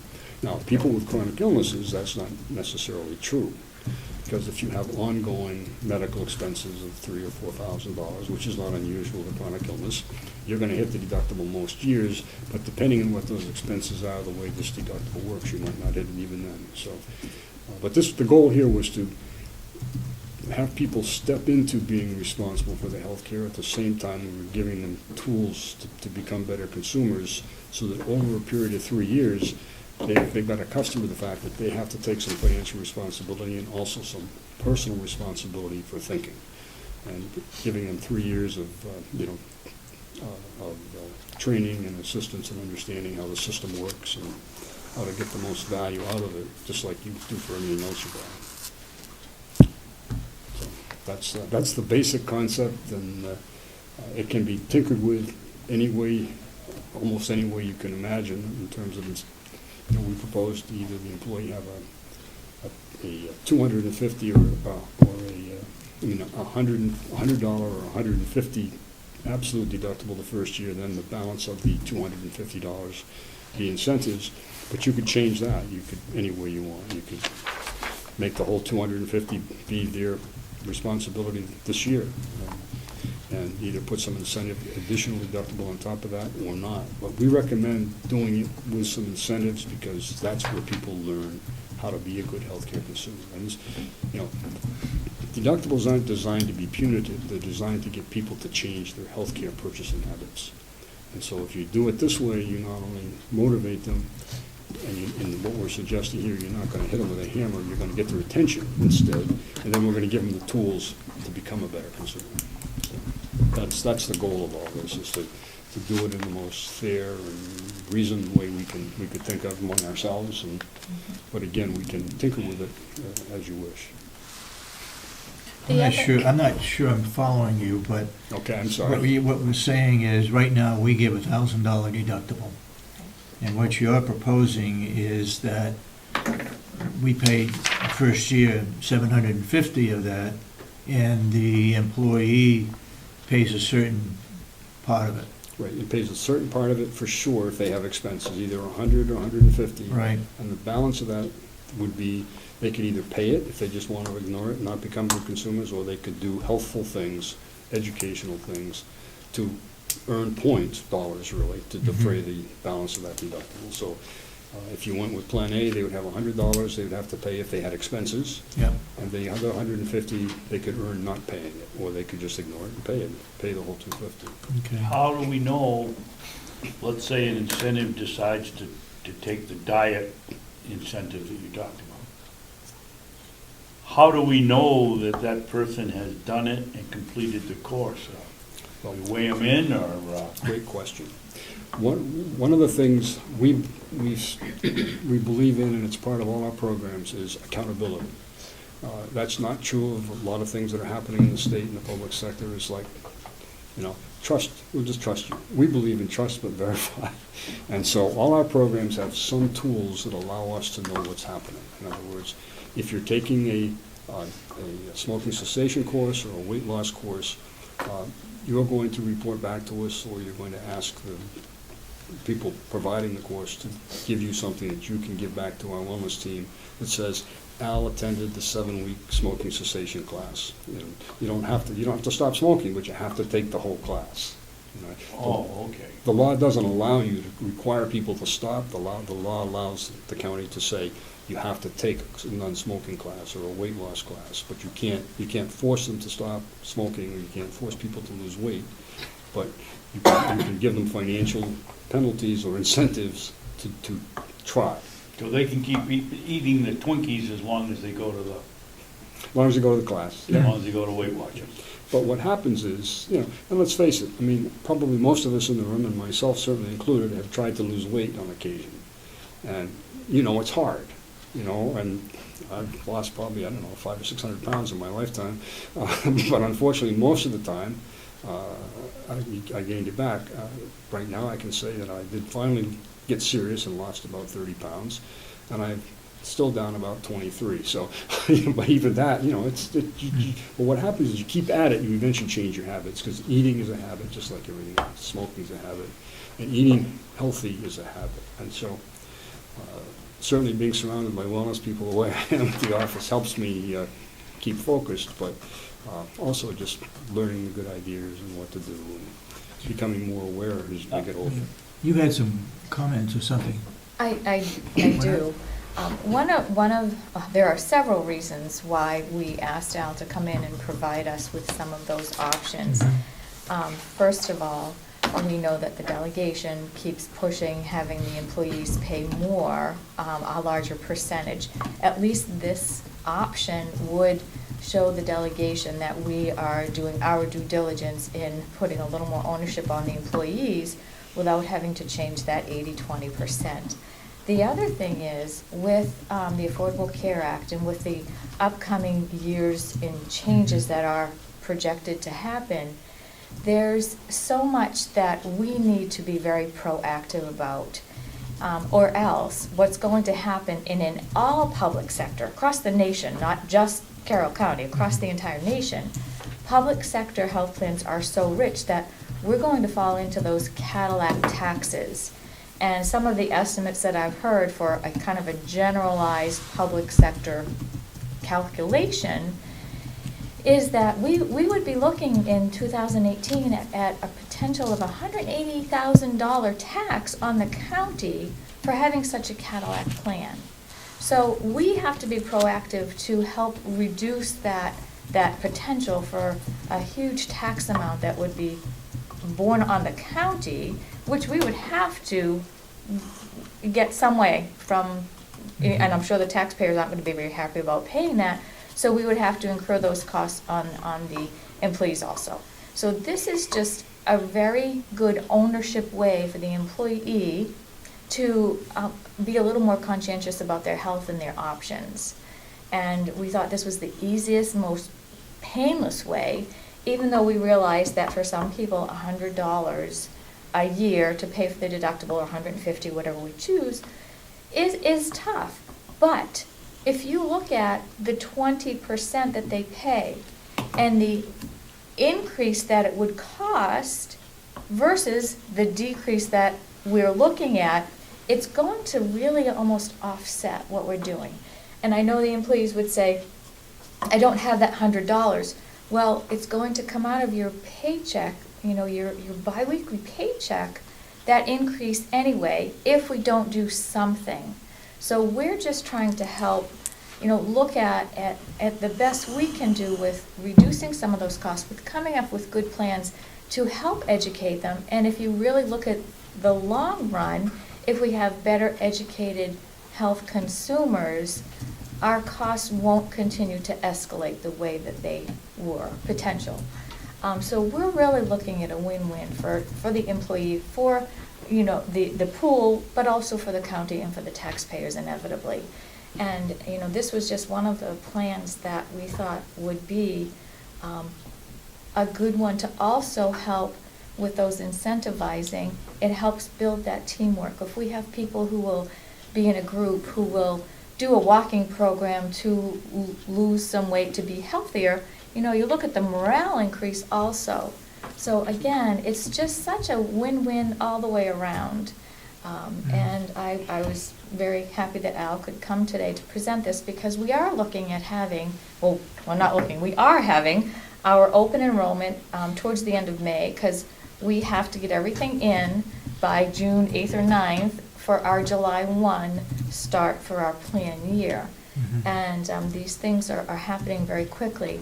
But also when you attend those Affordable Care Act workshops and you look at the potentials that are out there, it's very scary. Even as well as, you know, if people go bare and they don't have insurance, well, again, we're looking at the potential for more fines, for us not having affordable insurance for the employees who are eligible employees. And I mean, this is a 2-hour workshop at the minimum if we were to go into all of that. We're happy to present that to you. Yeah, but there's so much that we really have to, and again, I hate to, you know, say it, but we have to be proactive in this. This is for non-union? This everything? is for the Mountain View, the Mountain View union employees, the jail employees, as well as the non-union, non-represented people, and it will affect a little bit of the retirees that we have too in our change in the plans a bit. Let me make a quick comment. It's simple to change the employee's contribution level. In other words, Yeah. you could go to sub 1585. But health insurance is the one thing that doesn't work the way anything else in the world works. You think you do that and you're going to save money. Well, what happens is the more an employee pays of the total premium, okay, the more they use. They think, well, I'm paying 25%. I'm going to use as much health care as possible. And because there are no controls in the system, the provider community is set up that if you want health care, you show up and you have health insurance, you get it. So it's, as opposed to turning them into good consumers, you give them a negative incentive, which actually raises your costs. And unfortunately, there isn't a long because the premium goes up faster. So increasing the employee contribution is a lot like saying we're going to have budget cuts, so cut 5% from every department. You know, and that's really not the right way to cut a budget, in my opinion. And so, Ours either. yeah, okay. And so, but then you run into the same thing with health insurance costs. If you just you say, all right, we're going to make the employees pay 5% more of the premium, well, as opposed to getting them on board, you've given them a perverse negative incentive to use more health care. It's crazy. So the other thing is the Affordable Care Act has a requirement that health insurance that you offer be affordable, and that means that for a single plan, it cannot cost the employee, their share cannot be more than 9.5% of their W-2 pay. So that probably is not an issue today at all, but if the insurance keeps going up uncontrolled, it will become an issue, and then all of a sudden, nobody has the ability to cut it any further now, because then the penalties become, as mentioned, quite draconian. So, So what we're doing, see if I get this straight, we're going to have a reduction in our premium each of the 3 years. Yep. If we go with a plan whereby they pay a certain amount of the deductible. The reduction, their 20% is going to be less too, so is it going to be equal? there's no way to tell that. See, the reduction each year is from what the premium would have been for that year. And Yeah. since we don't know what they are, Yeah. you can't say that. But for most people, they're going to pay overall less. I would say 90% of your employees will probably pay less total in terms of premium, their share of the premium, plus whatever deductible they pay, because most people don't even hit a deductible, or they hit a very small amount. Yeah. So for most people, they're going to be better off financially from the two things working with each other, as opposed to what you have now is the premium costs work against, the employee contribution. Everything just goes up, everybody pays more. Can I just get a little clarification? I'm sorry? Can I get a little clarification? Sure. But as for a number, right now, we have 5.1%, 17% increase. Yep. Let's just put that out there Yep. as, for a single plan a month is $1,500 Yep. that we get on our bill. If we sign up for this option, is that monthly premium gonna be $1,200 a month, or is it gonna still be the $1,500?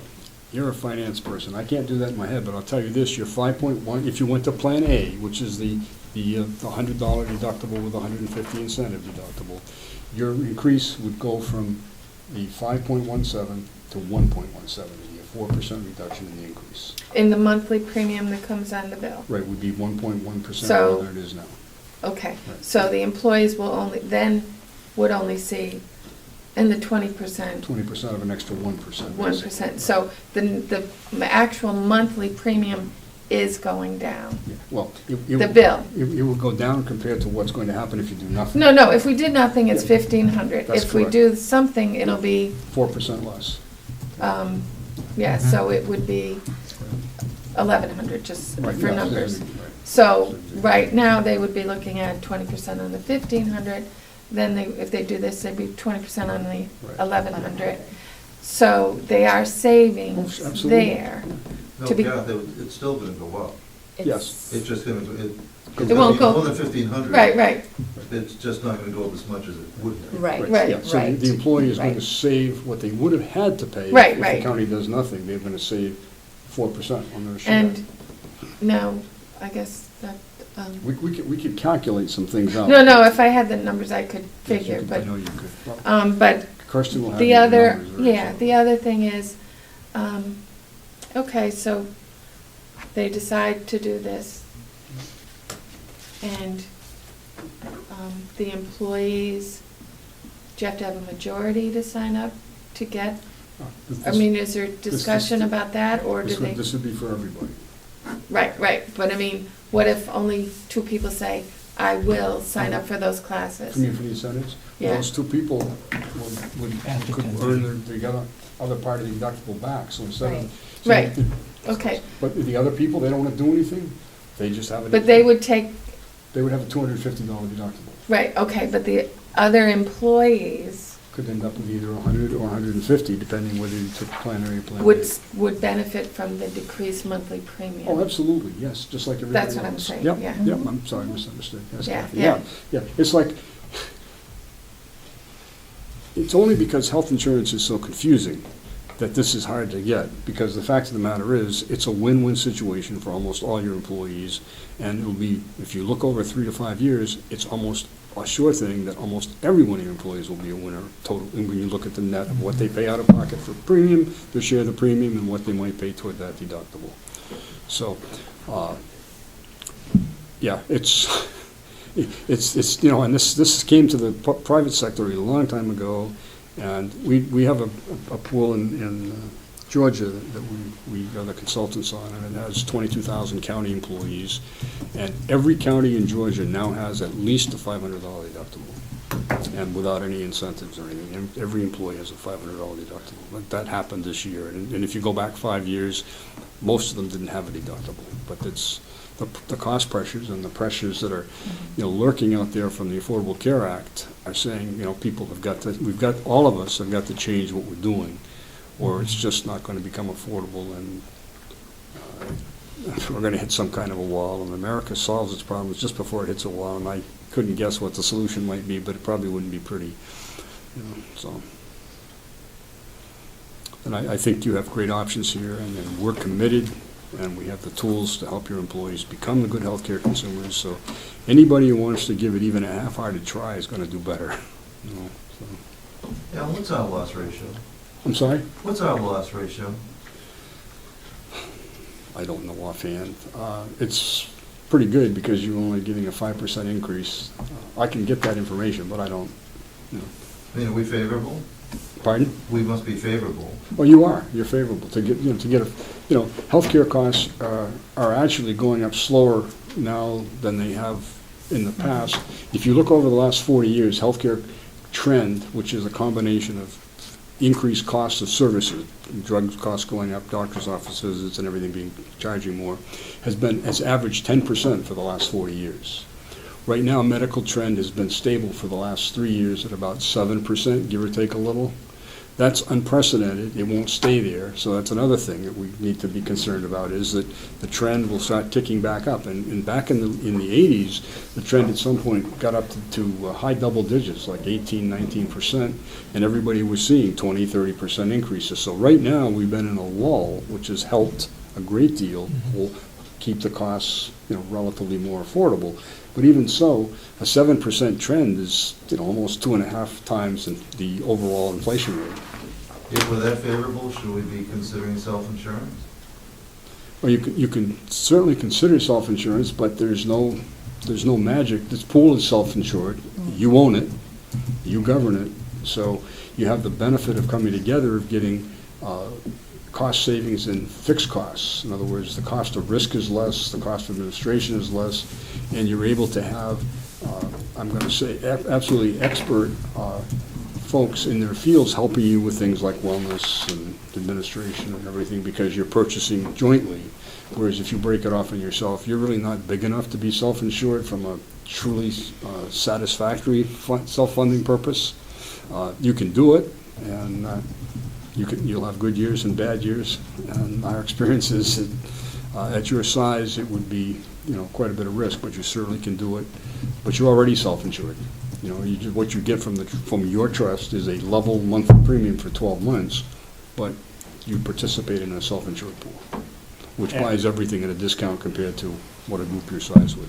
Al, if you were going to self-insure, how do you build up that pot of money that's going to pay for medical costs, let's say in year one? You take a bond? How do people do it? You mean an individual group? Yeah. Well, if you're going to be self-insured, truly self-insured. It's done a lot of different ways. I mean, the most common way is to hope for the best.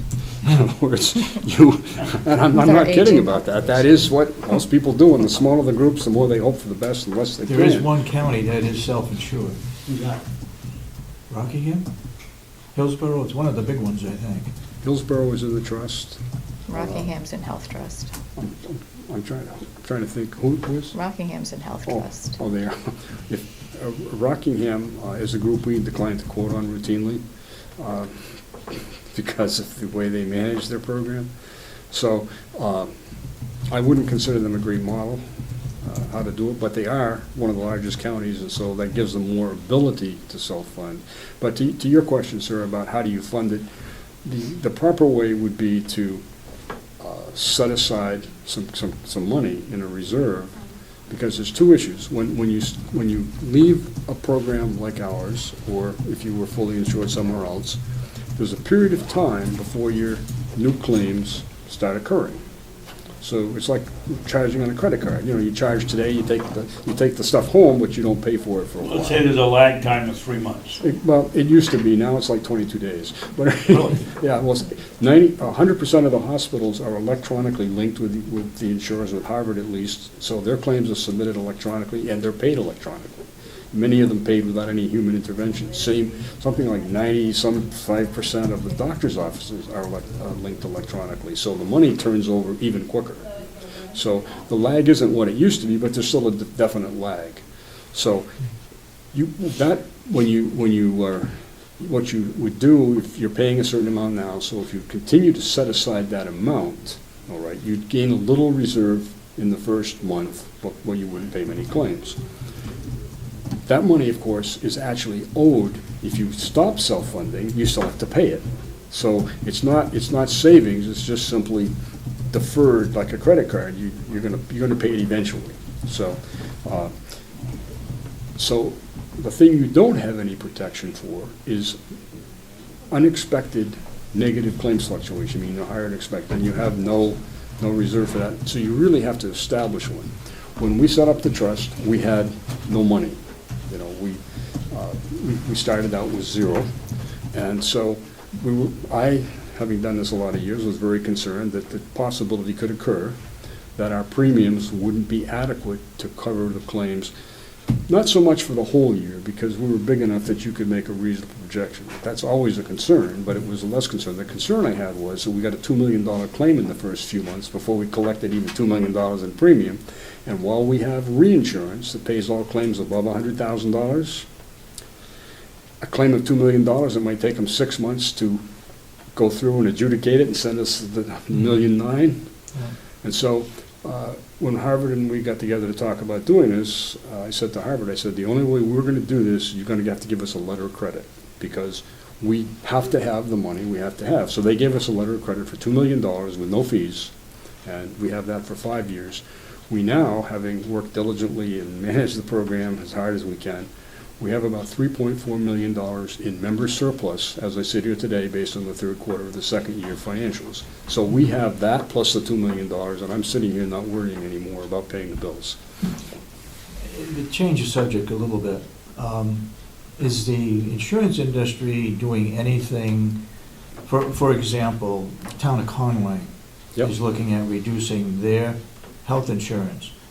And I don't know whether they're looking to other communities to join in to create a pool, or really what they're looking for, but is this a potential in the future? What's gonna happen is that communities are going to get together and pool it, and Well, that's what you've done with the New Hampshire Local Trust. It's what people have done with school care. It's what people have done with LGC. They've come together and pooled their purchasing power. So if a few towns come together, their purchasing power will be much less than any of those entities, and certainly much less than Harvard or Anthem or any of the insurance companies. So it's an attractive thought, and in fact, we're talking to one group down in the Allenstown area that has set themselves up that way several years ago, and are interested in perhaps joining the trust. But the issue is always, when you try to set one of those up, is there's always winners and losers. So the first year, some people will save more money coming together, as say, get over 100 people, employees, and some will lose money. So what usually happens long before the renewal, the date comes that you're going to do this, is that the people that would have to pay more bail out. And so I've helped set up a few of them over the years, but they're very fragile. And the bigger the group you can be attached to, it gets you over 1,000, a couple of thousand employees. At that point, you start having some real purchasing power. Whereas at 100, it's not enough that one group can't pay so much more in order to make it work, that most times the governing bodies say, well, we'd love to do this, but we just can't afford it. So, yeah, those are all things worth looking at. They're hard to do, but not impossible. And we certainly support the concept and work with anybody who wanted to, should try. okay, I'm gonna have to excuse myself. I gotta make a phone call, but you can take over. Okay. Okay? Anything else? I'm sorry? Anything else? No, I'm all set, sir. And then just if you have questions, or Renetta or Kathy, if you have any questions or thoughts or suggestions? No, just, Asha, you have any questions? Yes, so if I understand it correctly, there are, you have 3 different plans, how the employee can pay, like $1,000 deductible, or $250 or $500, is that correct? Well, what, right now, the county has a $1,000 deductible, but Yes. the county funds it all, so When the we employees pay, don't have any. Yes, So what we've suggested, Plan A, in fact, in both Plan A and Plan B, we've suggested for July, the county would pay $750, yeah, whatever. so they pay $250. Right, and so the employee would pay $250, of which you could split it up different ways between actually Yes. deductible and incentive deductibles. And the other is they can pay the whole $1,000. Well, that's what we're That saying. is- If you, This is if, just if you want to go this way. Right. And the third one is that you have also a plan that they can pay $500 deductible. Right, Is that yeah. correct? well, the paying the whole 1,000 is not something we're proposing. That's Yeah, just, no. I'm just saying that if you did that, the county would reduce the premium by 12%. Yeah, okay. What we're saying suggesting for next year is that the employees have a overall $350 deductible, of which either $150 or $200 is deductible, and the balance of the $350 is incentives. Yeah. And then in the third year, we suggested, and again, these are just suggestions, but in the third year, we suggested you change your $1,000 deductible to a $1,500, of which the employee pays $500 for sure, and then there's another $500 that they're responsible for that they can basically get waived by doing incentives. Okay. So that you're right, the third year was projecting a It's a $500 yeah. deductible, but the other $500, they have to pay attention and do the things that'll make Yeah. them healthier. Okay, thank you. And so that's a 3-year kind of program that we propose, but you can do any of them this year, you can do none of them. If you do nothing, your rates go up 5.17%. That's what we now know that, I got settled yesterday, so that's an option as well, is just keeping things the way they are. Pal, I haven't been here through this whole thing, but are we working on a 3-year term in these policies? Not Now, are we really. purchasing, you keep mentioning first, second, and third year. Is that because we're committing for 3 years? Not at all. Or that's just your suggestion Just a suggestion. on a 1-year basis over 3 years? Correct, and what we would say is, whatever you do this year, we would, then you'd be thinking about Plan A or Plan B for next year, but again, we would sit down with your team and we'd come up with another 3-year plan, but they're all just plans, it's 1 year at a time. Thank you. Also gives the commissioners a plan, which can be explained to taxpayers and other interested parties, as well as your employees, so they have an idea of what might be coming, which I think, people knowing what's happening is more valuable than fearing what might happen. Do we have the option to do more than 1 year? Oh, I mean a policy for more than 1 year? No, we don't offer that. In some states, it's illegal because the risk is so high from an insurance company standpoint, because so many factors affect healthcare costs, not the least of which is So our... you're only willing to extend a 1-year contract? Yeah, that's correct. Yeah, we just, you may remember a few years ago, a Tufts Health Plan came up to New Hampshire out of Massachusetts, and they went to New Hampshire, Maine, and they went bankrupt in those states, and that was primarily because they were offering 2- and 3-year rate guarantees. It's a good way to go out of business. Unfortunately, this is so unpredictable. Okay, thank you. We'd love to do it if we could. Any other questions? Yeah, she have no handouts today, is that correct? No, but this was a discussion, as I said, we just finished the overall rating for the trust late yesterday afternoon, so I put together how it now works, knowing that, but I did that last night, but we can get you handouts very quickly. Okay, good, It's all thank you. laid out here. In fact, I can leave a copy of this with Lynette easily. Anything else, Sasha? No, that's it, thank you. Thank you. Thank you Thank for you your very time. much for coming in, You're welcome. and for the education. Hopefully, we'll be able to figure out what we're doing. And when do we have to be back to you, by the end of June? It's really driven by, what Lynette said, you have to do your open enrollment, and all of that is driven by, if it isn't in by a certain time in June, your employees won't have new ID cards for July 1st. That's what really drives this, is getting it all done in time to get everybody signed up for whatever's gonna happen, and then getting into Harvard in time to get the ID cards. Okay. So, I think June 8th or something is like the target date to have everything wrapped up, but there's a little flux in there if needed. June 1st, you said? June 8th, I think. June 8th? I think, is it June 8th? June 8th is when we're supposed to have all our open enrollment stuff in. Yeah. We're a little flexible. A little flexible. Yeah, because before open enrollment, you would want to know what the decision was to explain I to understand. the Right, employees. right. Yeah. So it should be before then. Yes. Yeah. And as long as everybody doesn't want to have a later date, we can accommodate a number of groups being later than that and still get it all done. But, Harvard can only process so much at a time. That's really the trick. That's where that's where What the you- slack what you- comes in the rope. Yeah, what you don't want is your employees going to the drugstore and not having an ID card that's current. Right. So thank you for your time. Thank you very And much. I'm available anytime to talk phone, in person, Thank you. and the rest of the team as well. You're our bosses, you own us.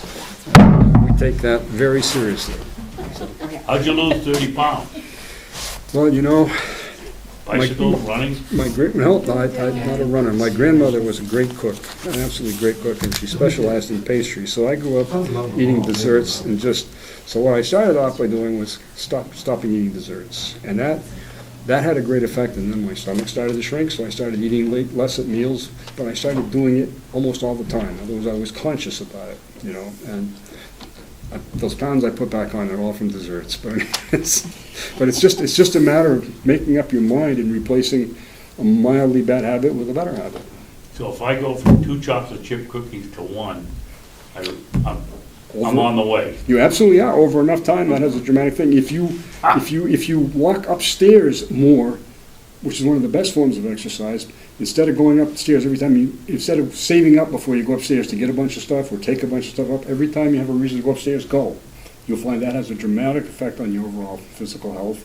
And also when you go shopping, don't get shot for trying to park right in front of the door and take somebody else's place and they get upset. Park a little further away, still safely, well lit and all that, but park a little further away. You do all these little things every day. I didn't lose 30 pounds overnight. It took me a couple of years.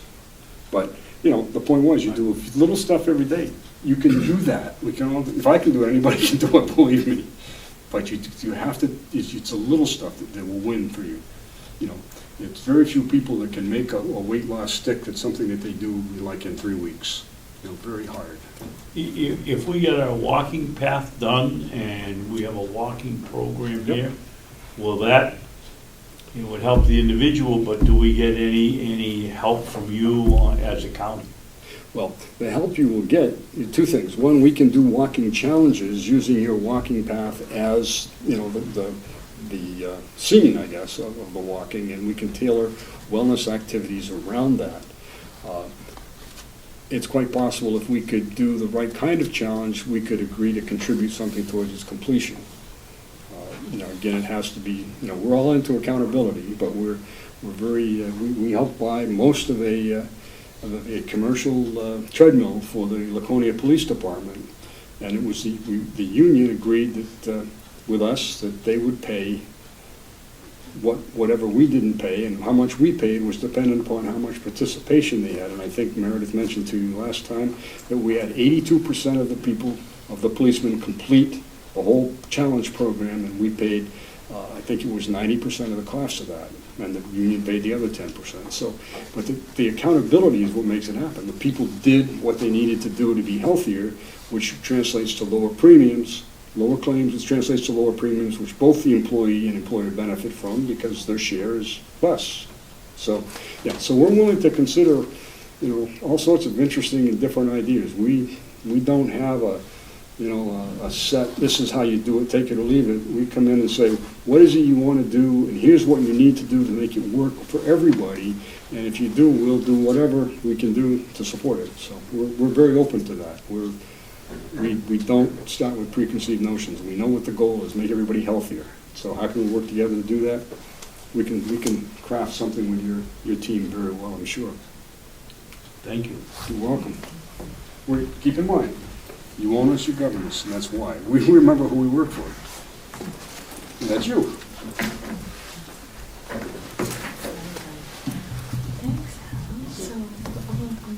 I suspect that the gentleman sitting in the back of the room is Mr. Carroll. It is. Would you mind if we recessed till David came back here? Are you in That's any perfectly- kind of a rush? No, perfectly fine with me. Thank you. I don't believe he's going to be gone very long. Very good. So we will recess until Mr. Sorensen comes back. Alan, if this is going to define as a The gavel over to Mr. It's 11:30. Sorensen. Okay, so you don't need me? No, I want you to listen to this. Okay, okay. I want you to listen to Ed. You're gonna stay? Okay, I guess I'm making her stay. I'm glad. Okay. We need you. She's the finance person, and I need her because even during my interview, Okay. I said, I'm not strong in the finance part of it. Okay, next person today on the agenda is Ed Jones, and he's from Colonial Life, and we had met a little while ago and kind of talked about some other options. Excuse me, is this Mr. Jones? or I'm is this sorry, Mark? Ed Corvo, I did say Jones. I was didn't letting that slide. Yeah, Ed Jones, Al Jones, Ed Corvo, no. This is Ed Corvo from Colonial Life. Yeah. And he's just going to talk about some options that they have for us to think about. He had met with Deb and I a little while ago and invited him back because we're heading up towards, again, open enrollment time and having the opportunity to talk with all of our employees. So Okay. take Okay. it away, Ed, Al, whoever you are. No, Ed. Ed. My brother, the Jones boy. I was gonna say, you have my name on here. Hi, Ed Corvo, Colonial Life. I live in Barnstead. I'm a neighbor of yours. Colonial has been a voluntary benefit provider for the county for over 37 years. I have been the representative for Colonial for about 10 of those years. I work very closely with your HR, Wynette right now, and her predecessors, as well as Kathy. I think we maintain a terrific relationship, and we provide benefits to your employees. The reason I am taking a few minutes to talk to you, and you're kindly giving me some time, I appreciate it, is there's an opportunity that I'd like you to consider. And before I tell you about that opportunity, I'd like to give you just a little bit of history. As that top page reflects, Colonial is a provider of voluntary benefits. I overheard part of the last part of that presentation where you were kind of talking about co-pays and deductibles potentially.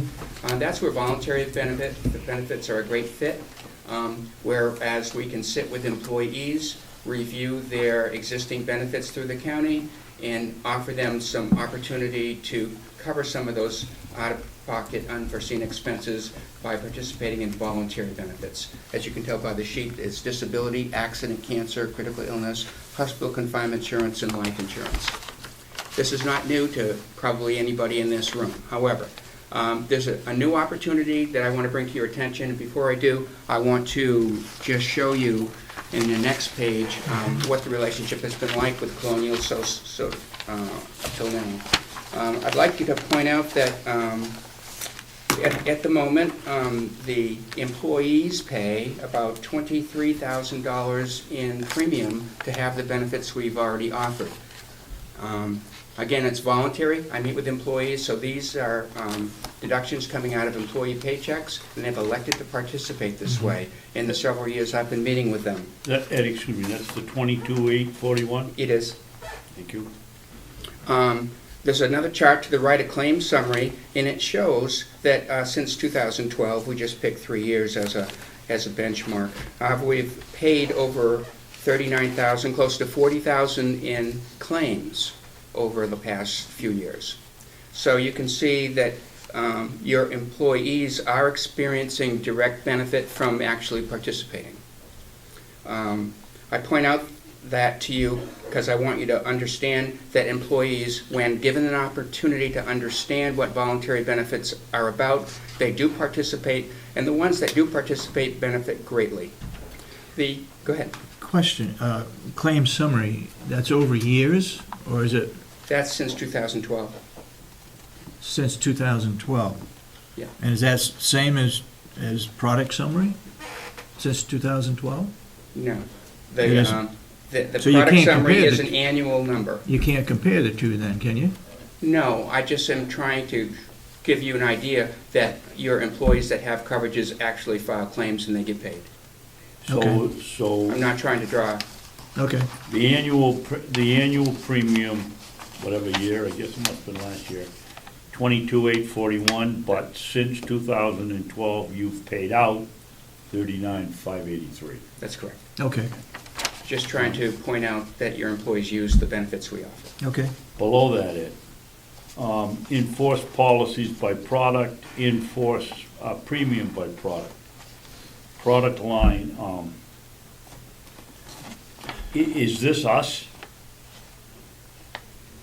When you say policy by product, accident 21, I assume that's, you're saying out of 39,000, 21% of it was for accident? Am I under, is that right or wrong? That's very close to being correct, yes. That's showing the... Out of 39,000, let's call it 40. Yep. 40,000, you paid at some time, I would assume we're all working at the same time period, since 2012, 17% of that 40,000 was disability. I'm not really a 52. good percentage guy. Well, I mean, I'm just asking, that's what this graph is telling me? Yes. Disability, 17, it doesn't say percent, it doesn't say anything.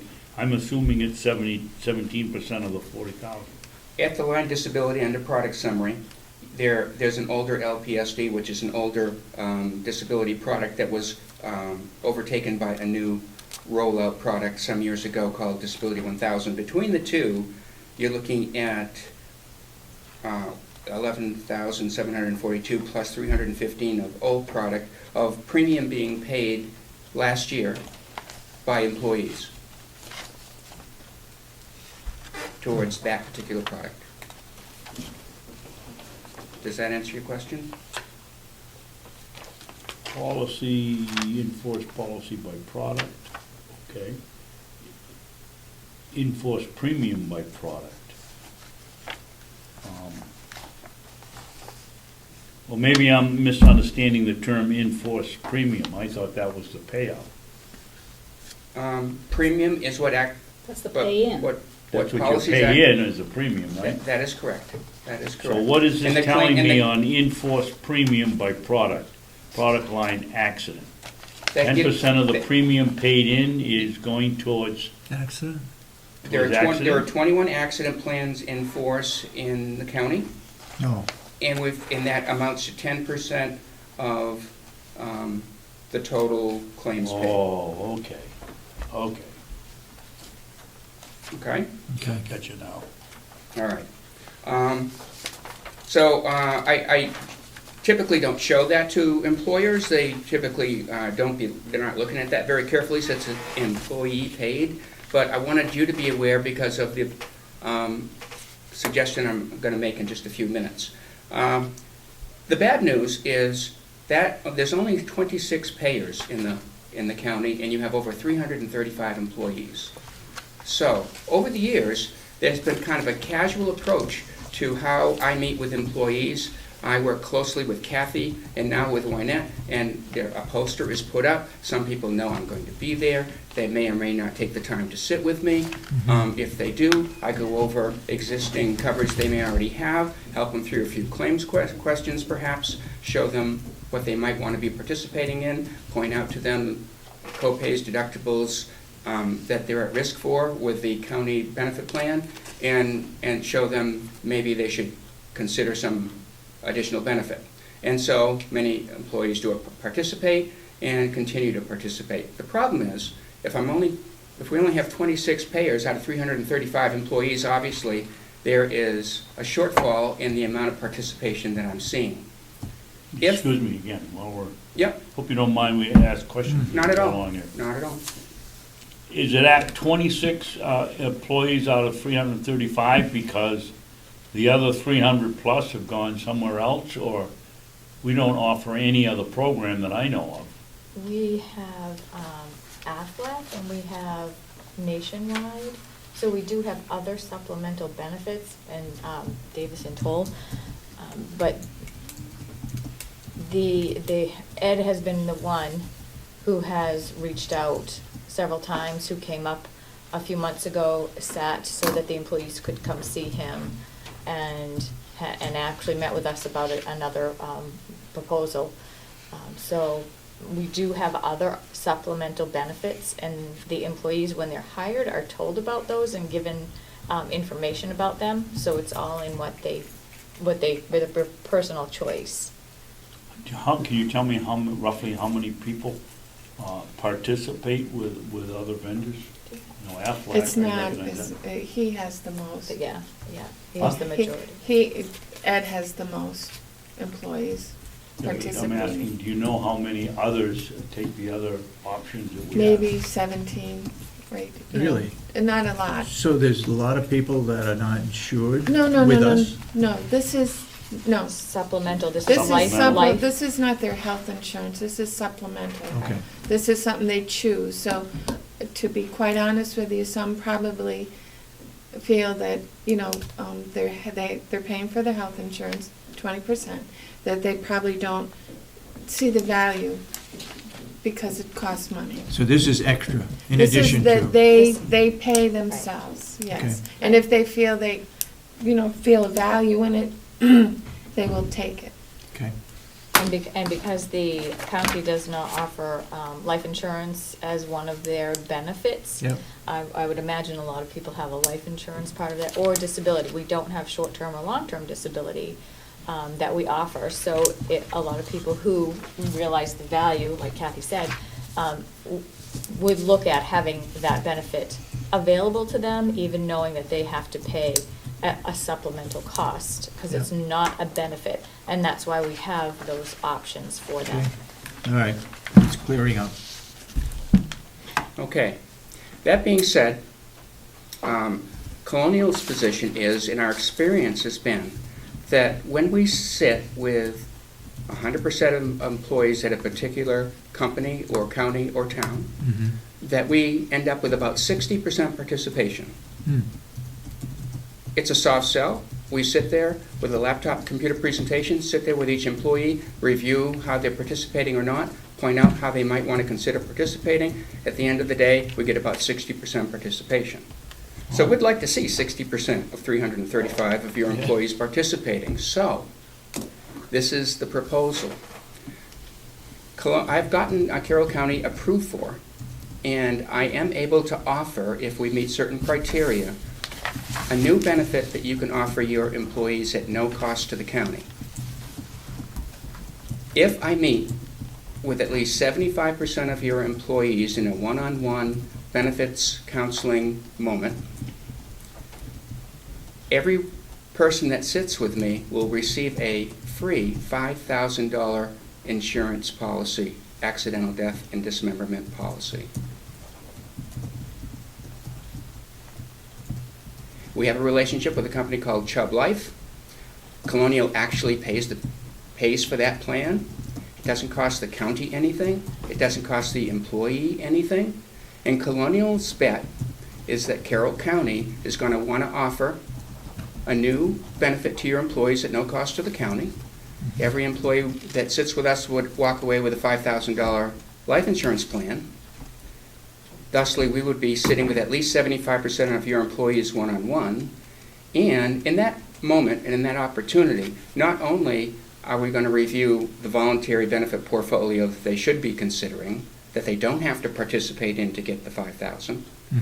However, we can also take a look at however you modify or change your health care plan and educate your employees one-on-one at that same moment. But that's where the crutch is, right there. How do we meet with all of your employees? In the past, just it's been fairly casual, where we send emails to your department managers, where employees can sign up or that sort of thing if they want to sit with a benefits counselor. And then the day the benefits counselor sits there, it's usually me, I have a smiling, nice day, hot cup of coffee, socializing with a lot of people, but where I only have 26 people participating, that shows you that they're not taking it seriously, that they're not taking the time out of their day to sit down for 5 or 10 minutes. Are you saying you only met with 26 people? No, I'm sure over the years I've met with 30 or 40% of your people, one time or another. When they're a new hire, there's more interest than when they've been here a while. Okay.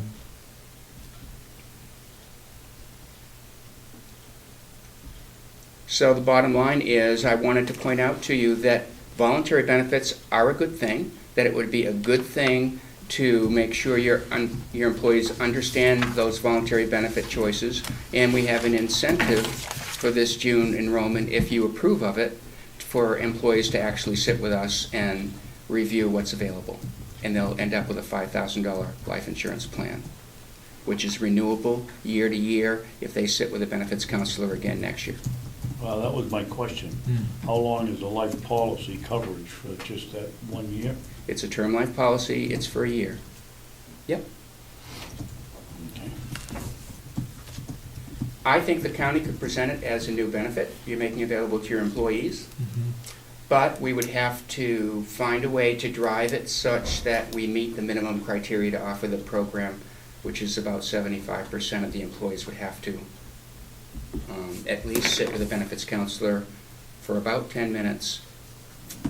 Again, they won't have to take anything, but they'll walk away with a life insurance plan. Can that be done?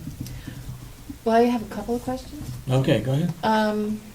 Because we have per diem staff and that sort that aren't regular, they're employees, but they could not, they maybe next month not working for us because they're per diem. Yeah. Are you counting those people in the number of the We're 75%? currently full-time benefit eligible. Okay, anybody that's eligible for benefits? Yeah. Okay, so let's say, then it's 200 employees. So you're talking about sitting with 150 employees countywide. Yeah. And then my question would be, how do we make it mandatory that they do it, or is it voluntarily? You know, how do we do that? And that's the key. If it's voluntary, and I hate to use the word mandatory, I'd rather use words that whereas department heads are driving this to happen so that you meet your minimum expectation and everybody gets the insurance that they're going to apply for. If you take a step back, if I was the Carroll County, if I was a commissioner here, I would want to know that my employees understand and appreciate the benefits that are being offered by the county. I wouldn't want an employee to come forward 6 months from now, finding out that they have cancer, and why wasn't I told that we had a voluntary benefit, a cancer plan available? There's lots of good reasons why we should be meeting with every employee. Benefits communication, covering all the bases, making sure every employee understands and appreciates what the county offers the employee. So there's good reasons to have a mandatory, so to speak, enrollment anyways, regardless of this plan. You had another question? No, I was just reflecting it's probably a number of years back, we did the the benefit statements with the employees. And I think the participation then was good. It was. Any idea how many we had then? That Probably about participated? the same amount of people. Same amount? Our number of people Go ahead, haven't really Commissioner. changed. Thank you, Mr. Chairman. Mr. Chairman, I haven't been involved in anything like this since I've been here, so this is just off the top of my head. Excuse me. It would appear to me that it's the board's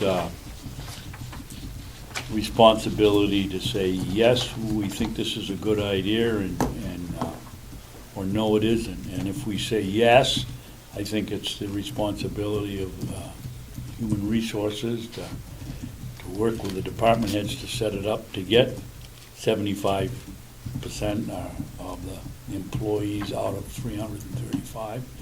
And our decision, I see it as the three of us ought to be voting either, yes, we support the concept of coming in here and talking to people, or no, we don't. And from then on, it's up to our department heads. I agree. Well, Go ahead. I think the real issue operationally is whether it's paid time or not paid time.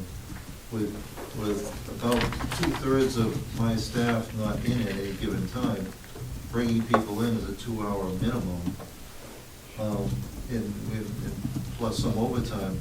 It's not free if we're paying people to go. There'd be significant additional out-of-pocket expense that's unbudgeted. Can I address the question? Go ahead.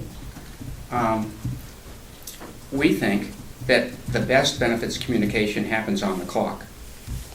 If it's off the clock, there's a lot of people that on their day off, they aren't going to come in. Secondly, we are willing to meet with everyone, regardless of their shift. Okay.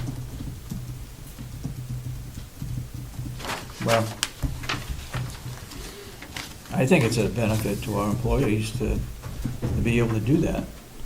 If we're talking about 10 minutes per employee, plus a little more than that probably, maybe we're talking about 20 minutes between coming over here or you meeting over there with them, then it could be less time involved. Go ahead.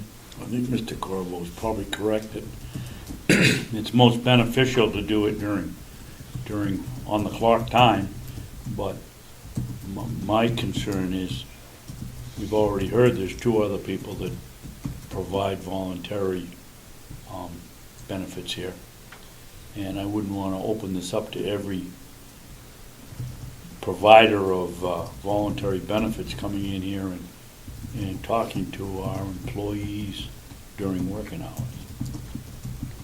Can I address that? Interesting. Go ahead. We have pushed ourselves to become the voluntary benefit provider of choice for Carroll County. By pushing, I mean I have worked hard with Kathy and with HR generally, and satisfying your employees, answering their questions, handling claims, so that everything is fluid and everything works effortlessly and for the sake of the administration of Carroll County. I have been personally enrolling here for 10 years. There are other benefit providers you have that maybe have more of a turnover of reps, that you maybe have employees that have never seen the guy before. I don't know administratively if the other coverages are harder to implement from an administration standpoint. I couldn't speak to that, but I can tell you that we work hard to make it work. So we want to be your benefit provider, voluntary benefit provider of choice. It's why we're offering this opportunity, and we would like to consider it an exclusive opportunity. We obviously wouldn't want to pay for all this premium for their life insurance and drive this when the Aflac guy is sitting across the table from me talking to the same employee. You raise a good point. And I think in the past, when they have had the benefit enrollment week, they have had other vendors be available. Yeah. So it's not that we're not providing them the availability. We just have, I think that we have not just made the 10 or 15 minutes mandatory for those benefit eligible people to listen. And I think, did you do it before with the benefit statement being a part of that? That we did it, I think, once. Did we do that once? We did it once. We saw a majority of the employees, I would say. I would say less than half, though. And around half, I would But guess. it's still a good amount. Yeah. Just so you'll know what we're talking about, another implementation we have done as a company is we do benefit statements for good accounts at no cost to the account. And that if we go to the trouble of sitting with HR, getting all of the group benefits that your employees already participate in, along with their vacation time, personal time, and all those benefits that employees get from you as an employer, we can create a benefit statement, and that benefit statement is a picture of all the benefits they receive from the county, annualized, added to their gross pay, showing them what their real income is for being a Carroll County employee. And we did that once about 4 or 5 years ago. Yes, I think a remember little that. Was it longer? Longer than that. Boy, time But flies. anyways, yeah, and at that point, they did have a value for what their health insurance was and all that, and we got that information too. And that went in their paycheck, right? No, it was a It didn't? special statement That they have to sit. They sat with the sat. benefits counselor. We sit there with a laptop computer and a printer, and we generate it right there for them. Oh, okay. We show it to them on the laptop, and we print it for them and hand it to them. And that was really private too, Mhm. very confidential. Right, Okay, yep. Yeah, because each one would be different, wouldn't it? right. There's a hidden value, too, to you giving us the nod, saying, yes, we think this is a good idea, and wouldn't it be great if Ed gets 60% participation and our employees get a new benefit that doesn't cost the Carroll County anything. The hidden benefit is some of our products are offered on a post-tax or pre-tax basis. And by the degree to which your employees elect to pre-tax their premium, the employee enjoys using some of those FICA payroll savings towards new benefit, and the employer payroll goes down by that FICA match. And you already are set up to do that. Yeah, we've been doing that. So if we get good participation, and if I write a lot of premium, everybody wins. Ed, what benefits do you offer that are pre-tax? Everything but the life insurance. Life insurance can't be pre-taxed. They could pre-tax accident, cancer, critical illness, medical bridge. And I don't recommend, but they can pre-tax disability coverage as well. Question? Yeah, go ahead. Ed, how open are you to compromise? I'm thinking about staff morale. Yeah? And telling staff that they have to attend a commercial presentation for insurance is going to be resented by some. It's possibly livable because it might be in the best interest for it to be unpaid time. can you live with the paid time and not the requirement that it be mandatory? Because I'm not sure that you want to create resentment, I'm not sure that it would be good for you to create resentment on the fact that people feel that they have to go to you as opposed to anybody else. But as is likely to be the case, if it's paid time, and if it really is only 10 minutes, they might look forward to the opportunity to find out more about an option and possibly to get the one-year benefit. The only place for compromise is I have worked with other accounts, and I have achieved better than 50% one-on-ones, and it flew. So I can tell you that 75% is not etched in stone, but 50% is. But I'm talking about the mandatory versus the paid time. That, you know, it's a plan that Colonial pays for, and Colonial needs to see a benefit from the plan, and historically, the way it's working nationally is we get that benefit when this criteria is met. So we're not in a position to say, we've always met with your employees on the clock, and that hasn't made a difference. So it's no compromise at all. So I look at it, well, what do we do with a staff member that says no? It's mandatory, but they refuse. Is that a disciplinary issue, or, I'm just worried about the morale. I factor. think the county should take the position that we're the employer, and the employee should understand and appreciate their benefits, and they should have an opportunity to hear the story, and management's position should be, it's important for you to hear the story. You know, he's going to be here from 8 to 5, and So we should do that for Aflac too? Aflac isn't giving you free insurance. I don't think Aflac already has the participation that we have. We do a good job. Your employees that take it benefit by proven by the numbers. You'll have to answer the Aflac question. I'm pointing out the obvious. No, I'm just thinking that, and it's no reflection on Colonial Life, and certainly on you, it's just a matter of, Yeah. once you open the door, can you limit it to just one entrant? And that's in terms of the fairness issue will be raised by others, certainly. Mhm. Well, we're the provider that's bringing to the table the $5,000 life insurance. So if they're bringing to you free benefits, then you can make a decision if you should put them in the position. Don't know quite how to answer it, but yeah, Kathy. The ones that are participating now, Yeah. do they need to, would they be obligated to sit down again, or they? Yeah, our database captures the people that we sit with, and then we know we've met the criteria. They wouldn't Okay. have to they wouldn't have to get any more benefits. No, but they would. To get the life They would insurance. have to sit and be part of the 75%. Yep. You got anything Ellen? else that you want to present? Just one other thing, if you want to know how it works, in December, I enrolled the town of Ossipee this way. Ellen White will tell you that I only met with 1 or 2 employees for the past few years. I presented this idea to her in November. We did it in December. I met with all the employees. We had a good enrollment. Everyone got their life insurance. We didn't have anybody dragging their feet coming to the counseling session that was upset that they were getting free life insurance. Well, it looks like a pretty good benefit, actually.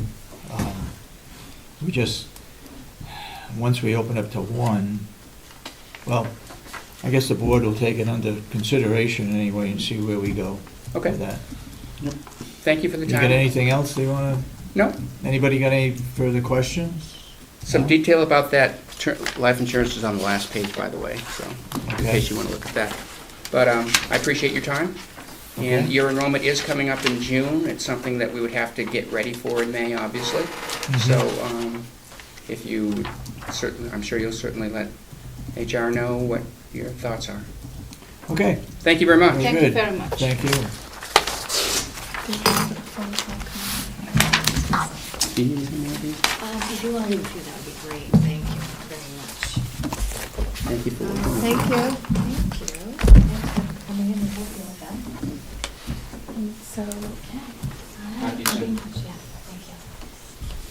Okay, we're gonna open up those bids. We need to go into non-public to have the attorney conference call at Oh, really? 11:30. Yeah, At what time? 11:30. 11:30? Yeah. It's right about now. At what did you say, 11:30? 11:30, yeah. What do you wanna do? From the board? To do it now? Do it right now? Talk to the claw now. Okay. Then, somebody make a motion to go into non-public for a non-meeting with the attorney? Yep.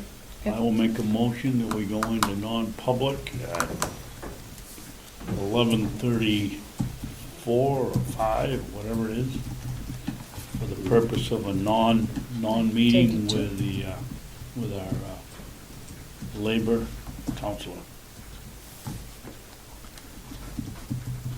Okay, I'll second it. Any further discussion?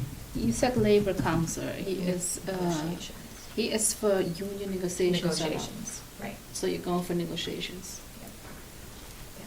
It makes him still makes him our labor counselor. Get that sheet. Okay, And just what do you want? One, call it whatever you want. Have that sheet on the bottom there. Yeah, At the this- bottom on the laminated one.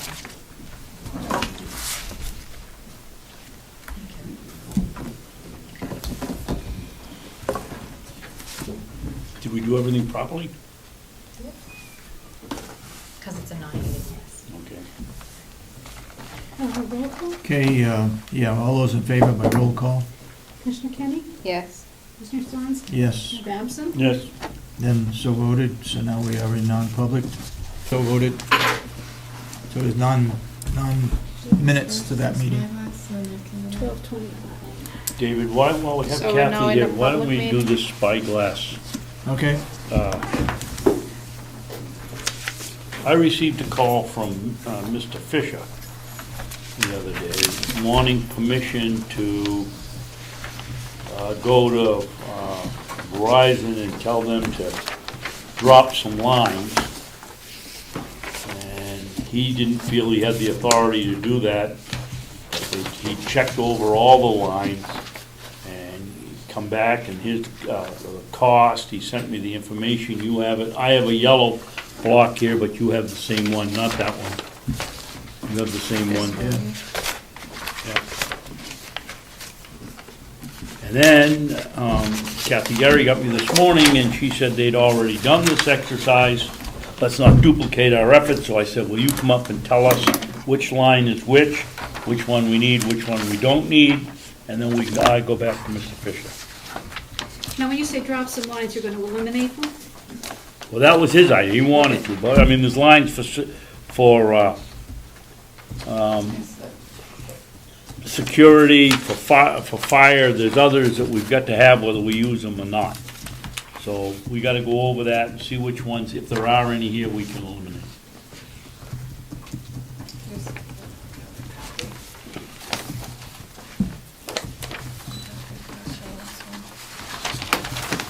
Gotta have one for Commissioner Kenny. Okay.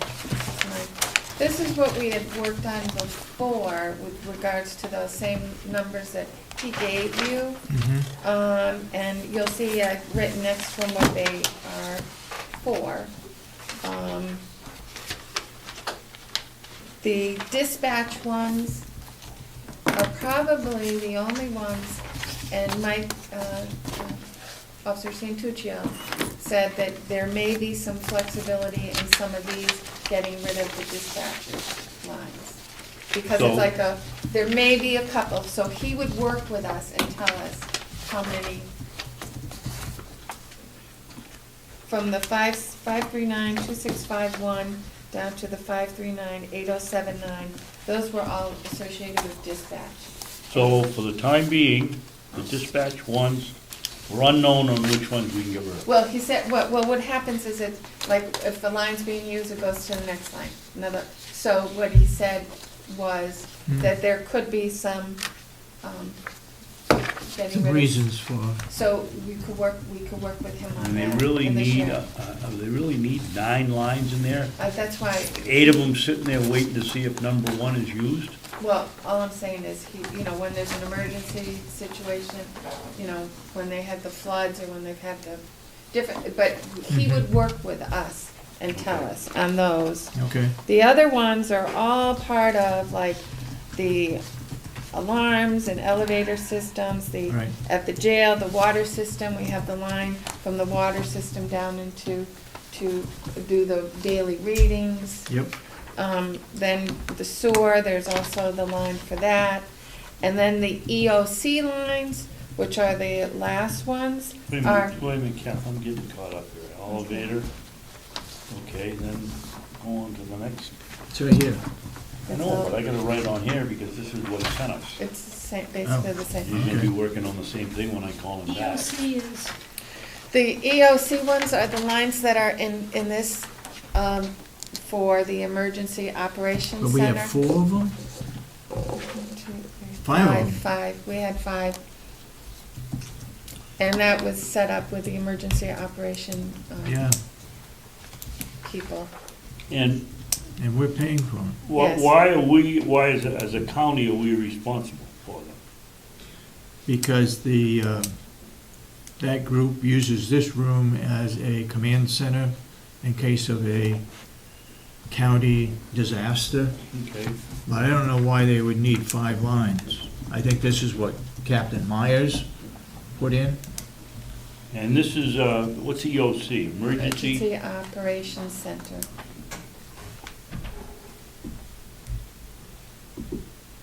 So we can certainly question a couple of these lines. And perhaps when we speak with Officer Santuccio, we can ask him about that.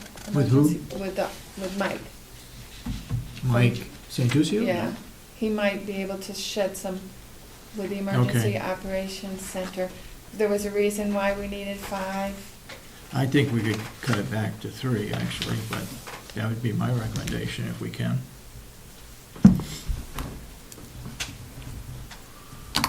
Okay, we have, what's the jail? 50 County Road.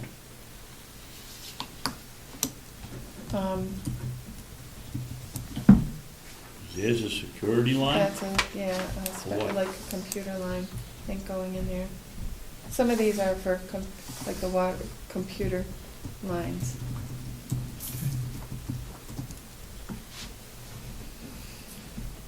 If it's a computer line, Like in. and it says unanswered, if Well- somebody he's called in there, if it's a computer line. No, they don't answer. A person does, like in our building here, we have the line that is hooked to our, with the heat and the electric, and the air conditioning, and it's all, so Somebody else can control it. somebody else can come in and control it if we're having a problem. Yeah, it's probably the same with the jail. Same with it, it's that sort of thing, just We'll like, ask 'em. yeah, so it's that sort of thing for those sorts of controls. And the water is, that's essential because that's where he gets his data that he has Yep. to turn in. Yep, Yeah. yep. Okay, there's one more here. So the question is the EOC and the duplication at the dispatch. Yep. Okay. Otherwise, the others are all got reasons for having them, Yep. right? Yep. I suppose someday down the line, if we have this, the whole system connected with all the servers connected, then maybe some of these lines can go Could be away. deleted, yeah. And Could we maybe that's the could idea. save a couple $100 a month. Well, they're basically $500 a year for each one of these that are 42, and that's Mm-hmm. 1, 2, 3, 4, that's $2,500 right there. Okay? Okay, Thank you. all righty, and I'll go get Kath, because she wants to do the electric. Now, So that's I want an idea from, I have a question, Kathy. Kathy? Kathy, I had a question. Do you know if the audits were done from 2010? 2010? Yeah, it's here. Is the audit being done? Yeah. So you have the whole audit? Yeah. And downstairs. who did the audit? That was Mason and Rich, and Okay. the auditors are here. The performance auditors are coming on Friday.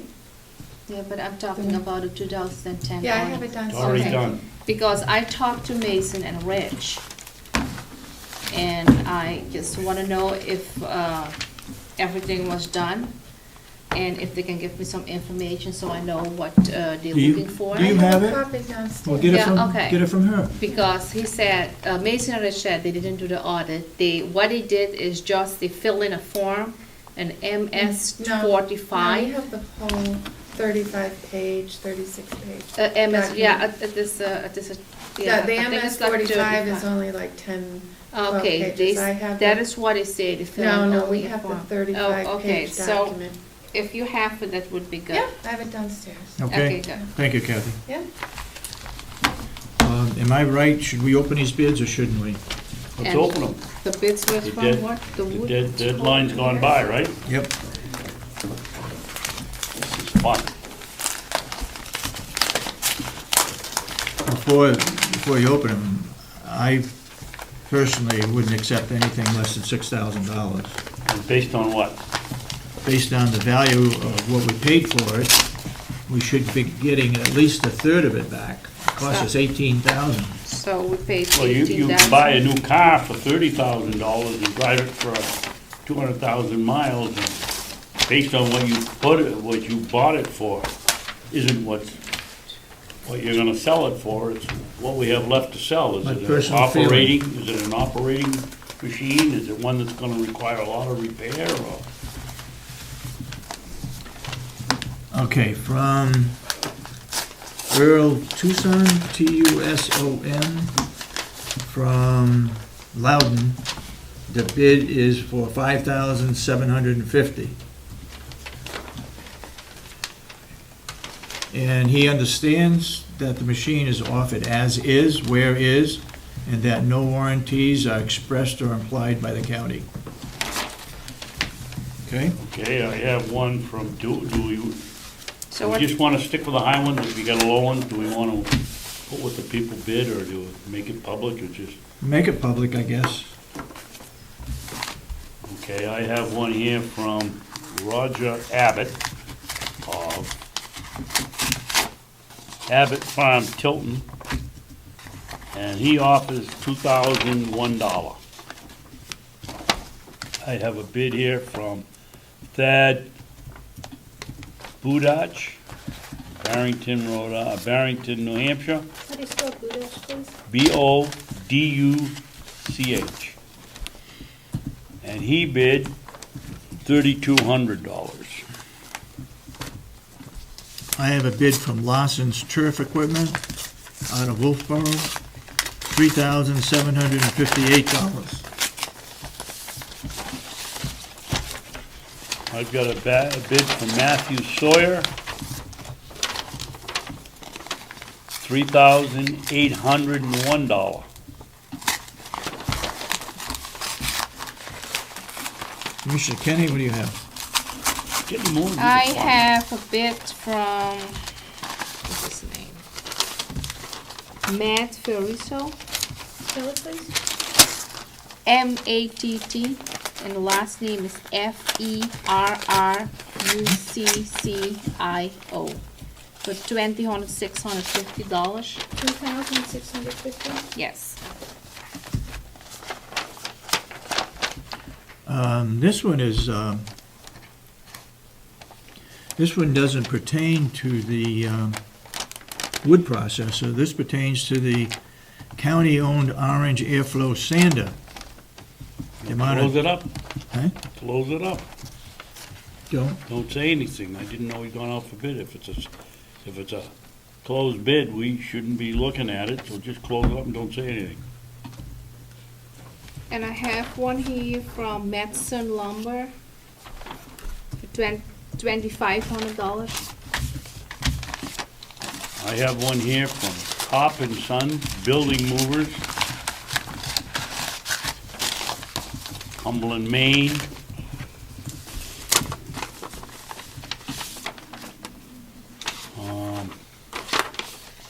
$3,500.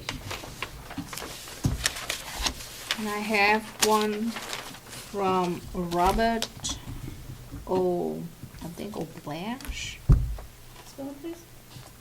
Is that Haybine? The last name or the first name? Last name. That's the Oh. Haybinder, Haybind. Apostrophe Is that, B is that, L call Will and E. see if those two are up, because they'll be the only two N-E-S. bids we get. Okay. Okay. It's an N or an O? That's the old sorry. Haybind that we have. 4,227. So 4,227.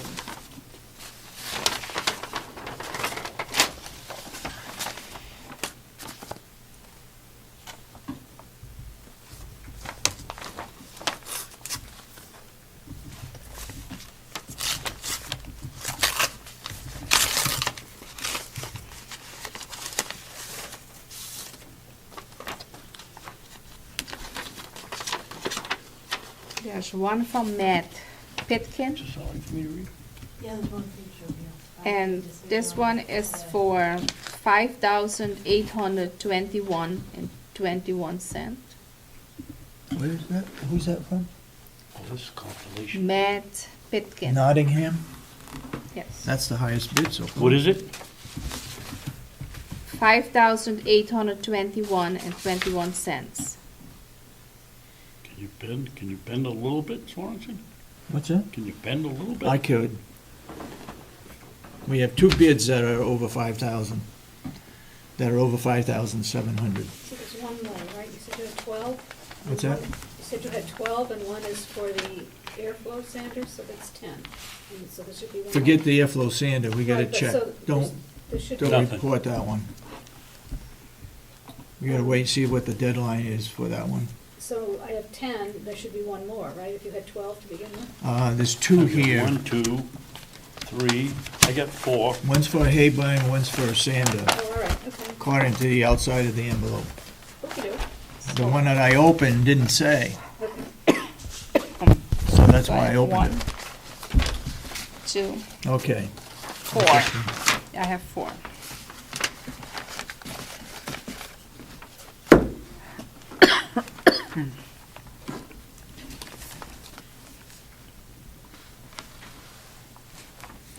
I think that's the winning bid of $5,821.21. 21 cents. Oh. Do we want to What's wait the- for what's the other Will? one?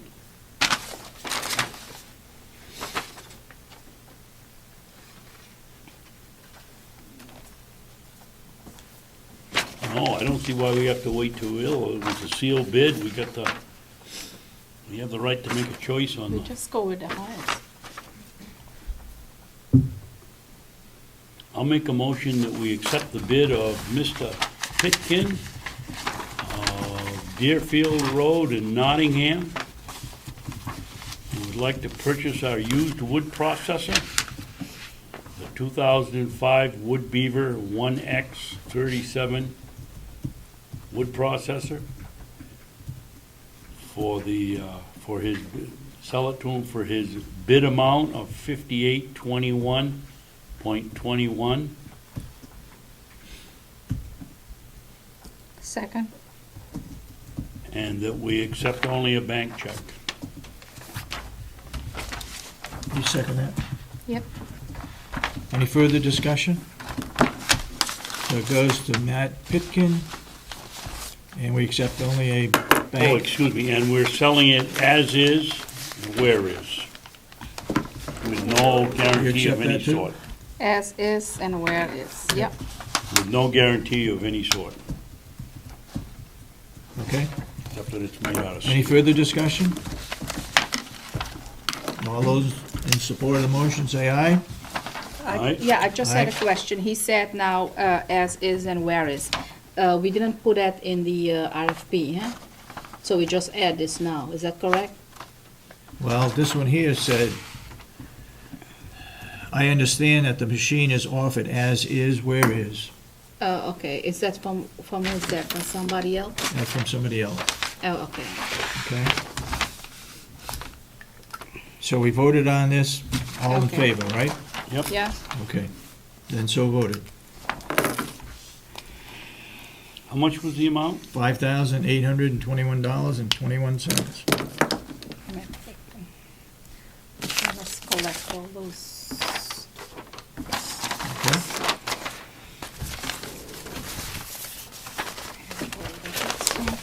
And if you want to take care of those two, talk with Will when he comes back.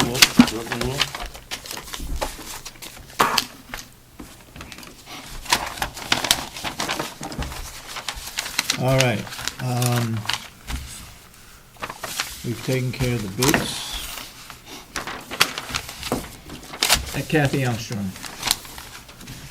you're here for some reason. I don't know what for, but The guy from Resource sent me the pricing of the energy, and it's only good until it's gotta have a signature today if you guys are gonna go for any of that pricing, so, because it changes every day. okay, you've raised that question, right?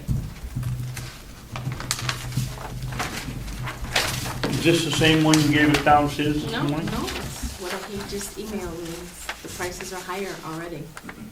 What's the vendor's name? What is this again? For what? U-Source is the broker that we have through the New Hampshire Association of Counties, so. Does this mean we're going out on our own now? Would it, no, No, This is No, no, what no. you- This it's is- still through the this New is- Hampshire Association of Counties. right. Okay. This is the broker that we got through them. Okay, Yeah, we did get a check back, huh? I mean, we get every year a check back, is Yeah, that there's a correct? little bit of We a, get a little safety, yeah, a little bit.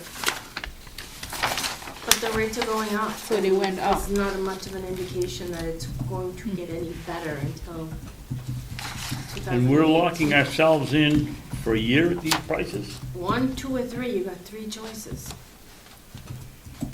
Constellation is still the best pricing, and they're still all over. Constellation? Yeah, that's what we're with right now.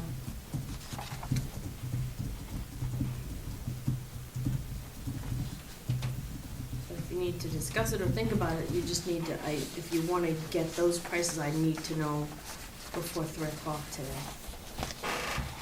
I think we ought to commit to 3 years. I think we made a mistake, and we only went 1 year. Oh, I agree with you, Huh? David. I agree. And electricity's not gonna get any cheaper. No. Yeah, the PSNA rates is up too. Move things along, I'd make a motion that we go with Constellation, a 3-year contract. And it is the one that he recommended, yeah?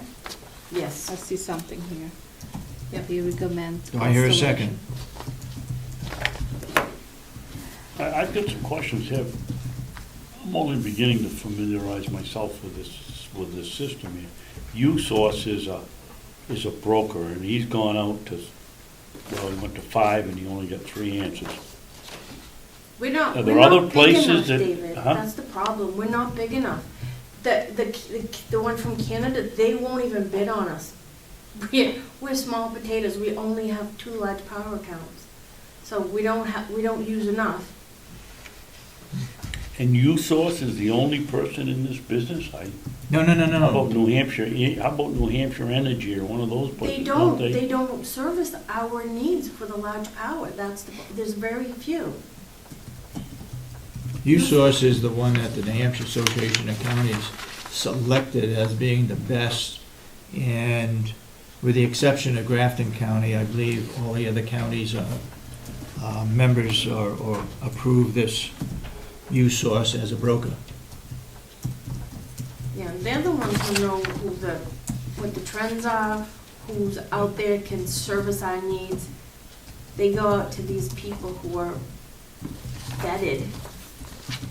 And what is swing, plus or minus 100%, plus or minus 35% slash 100%? Oh, they didn't bid, okay. They didn't bid. Plus or minus 100%, what does that mean? I don't know, but it's true for all 3 companies. It's a moot point. I mean, I could talk to Rich, but I don't know. I didn't get that. Is my motion dead, or are we gonna second it? Yeah, second? You second it? Okay. Any further discussion on it? Yes, Go I ahead. would like to have Catherine go downstairs and call up U-Source and find out what the swing is. It's okay that all three of them have it, but what is it? Okay, I'll go ask them. And we All can right. take a vote when she comes back upstairs. Any other questions before I go back? Can we down? make it subject to her approval, information to you? That we sign it to move on? I'm not sure I'm gonna vote for a 3-year contract. I think really you need to go contract with it because the trends are not good.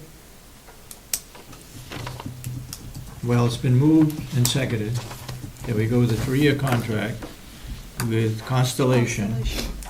And you're gonna make an amendment to let Kathy find out what the swing means. I'll second the amendment. But once it's been found out to your satisfaction that we sign it, because it has to be done today. Okay, that doesn't mean I'm gonna vote for it. Well, at least I'll know what swing means. Okay. Why don't we just have her find out and come back up and we can get in this argument again? Because I'm gonna be leaving. You wanna You take a said 2 vote later? o'clock, it shouldn't take her too long to find out. No, I'll go get the guy on the phone right now. Okay, go ahead. I'll be right back. Let's table it for a few minutes.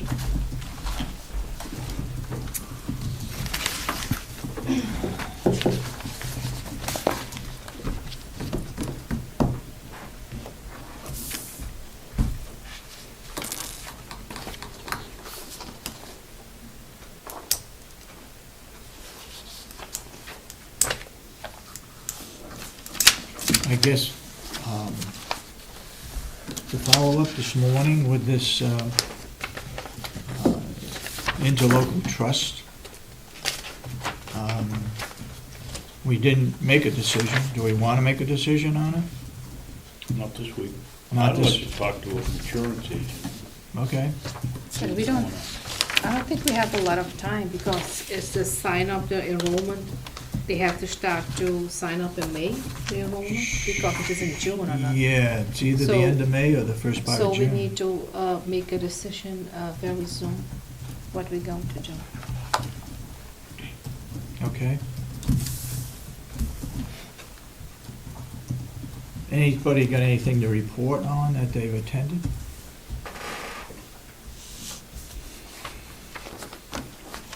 Not this week. Have you seen the return to work policy? I have. I have. Let's see. I made a couple of suggestions on it. that, I think she corrected, they were basically grammatical. Oh, okay. That is- This was after they added a paragraph, right? You know, this was just yesterday. Okay. Is something you want to vote on or not? I'll vote on it. Okay. Hear a motion that we approve the return to work policy? I'll second it. Discussion, I don't have it with me, I believe I read it, but I'm not taking a vote on it. Not voting for it. It's been on your desk for some time now. Oh, really? I think I've And it read came by but email read- too? Okay. Came by email. Um, And I'll bet Return she's to got a work co- I'll bet policy? she's got a copy of it. Yeah. Good thing I was watching. Yeah. This is the, pass those down, that's the most updated, and all the department heads had input, and we talked about it at our facility administrators meeting, and this was agreed upon by everybody. So it's up to the. With that paragraph, that red line, Yes, and a few other grammatical corrections. okay, it's been moved and seconded that we approve it. Any further discussions now that we have it? Well, but can I read it? Because you said it was updated. Yes. I know I read it. I got it I on read it my like a week or computer 2 weeks ago. 3 or 4 days ago, I think.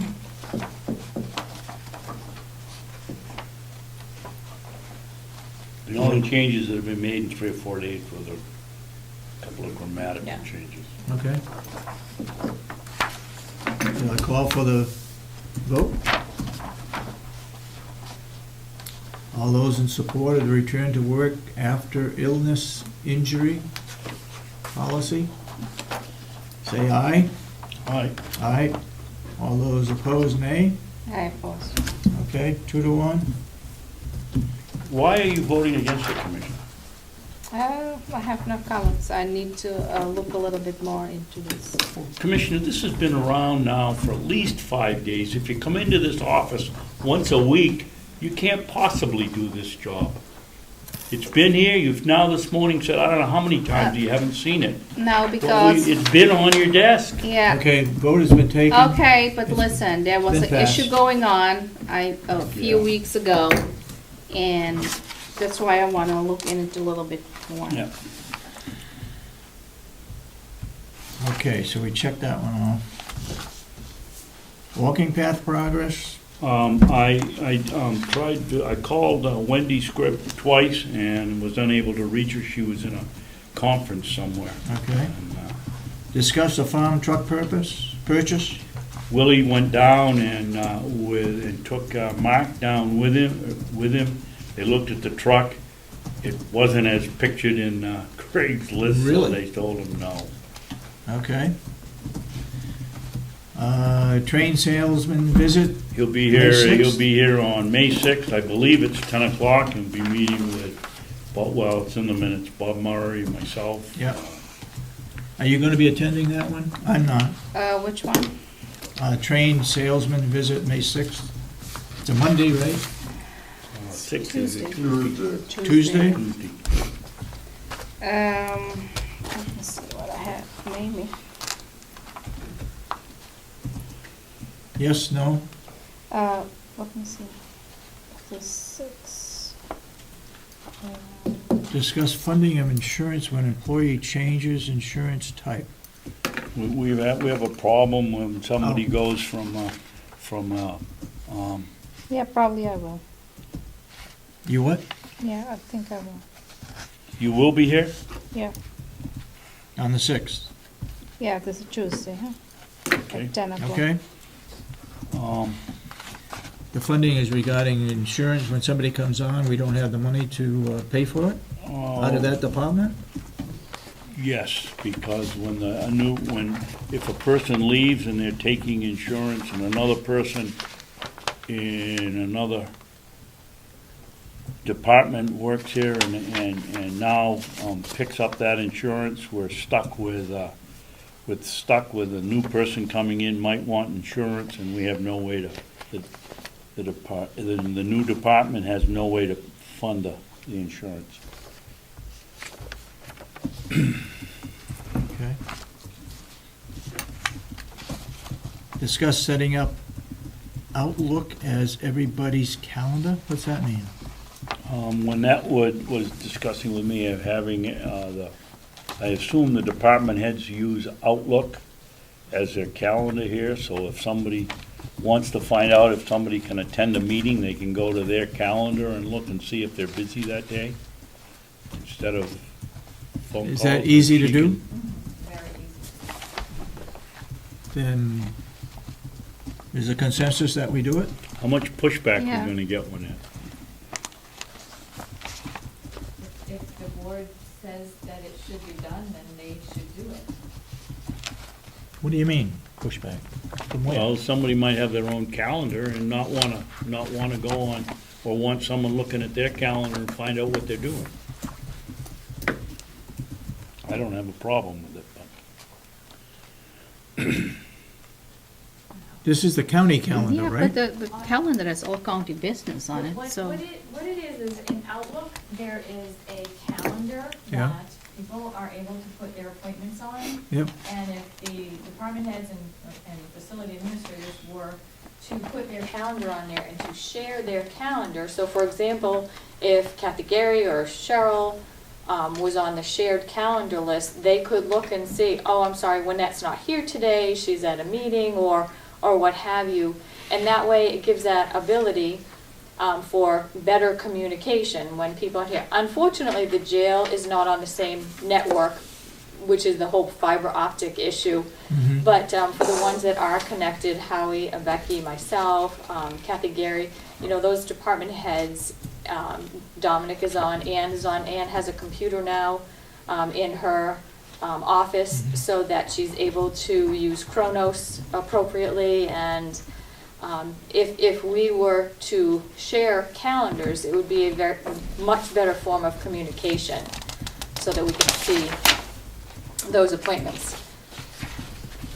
Okay. And if that was recommended by the board to enable those shared calendars, that would be a great benefit to. This is a directive?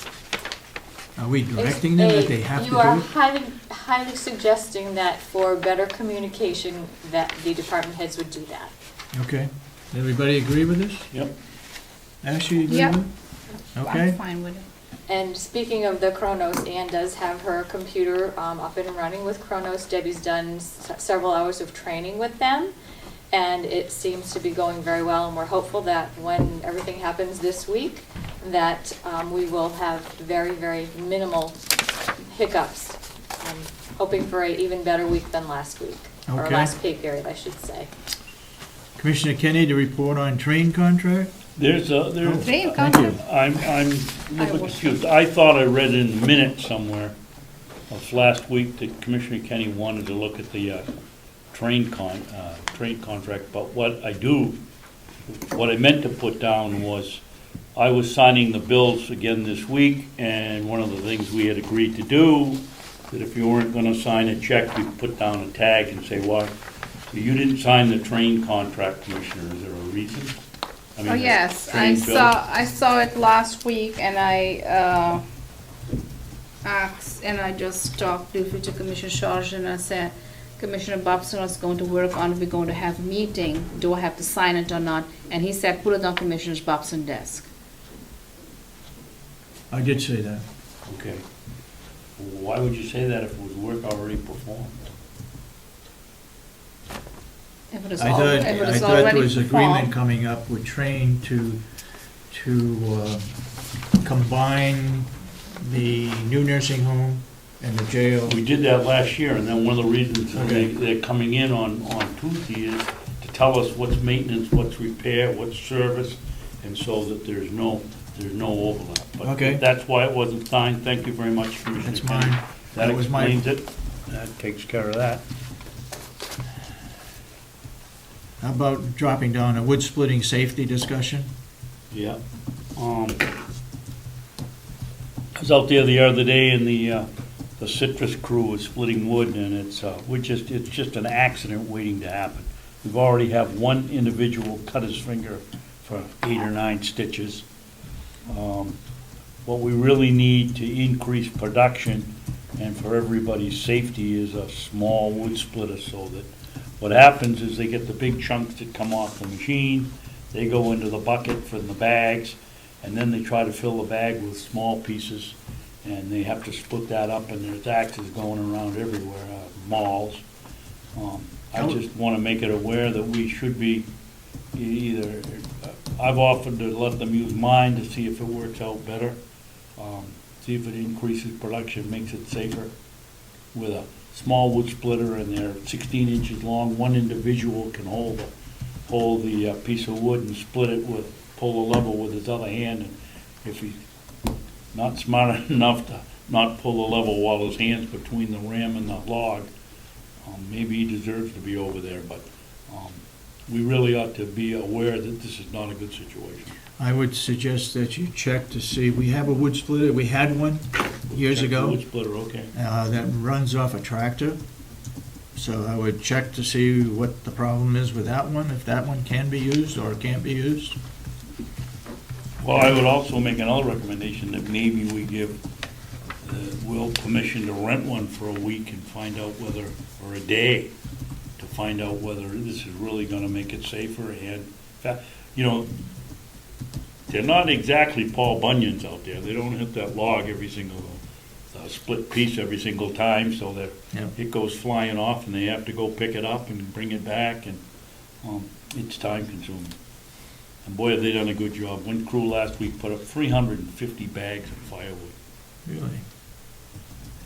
Okay, RFQ to fix jail roof, request is going out. Roof leaking due to age, silicone hardened, dried gaskets and so on. Yep. That's just information? Well, let me just check. Or have you this, got something to come back? You got a bid on it? We'll get 2 bids here that, invitation for proposal. What was the date that it had to be back by? This is for the roof, that's going out. Please return and approve, and the signature required on this. So this is from the jail. There's the bid for the roof, and there's something else that has to be signed.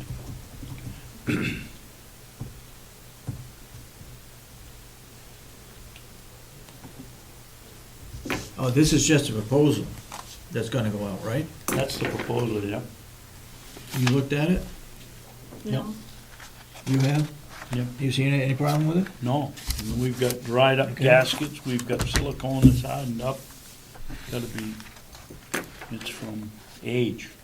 All right, discuss problems with employees taking funds for education and leaving. Yep.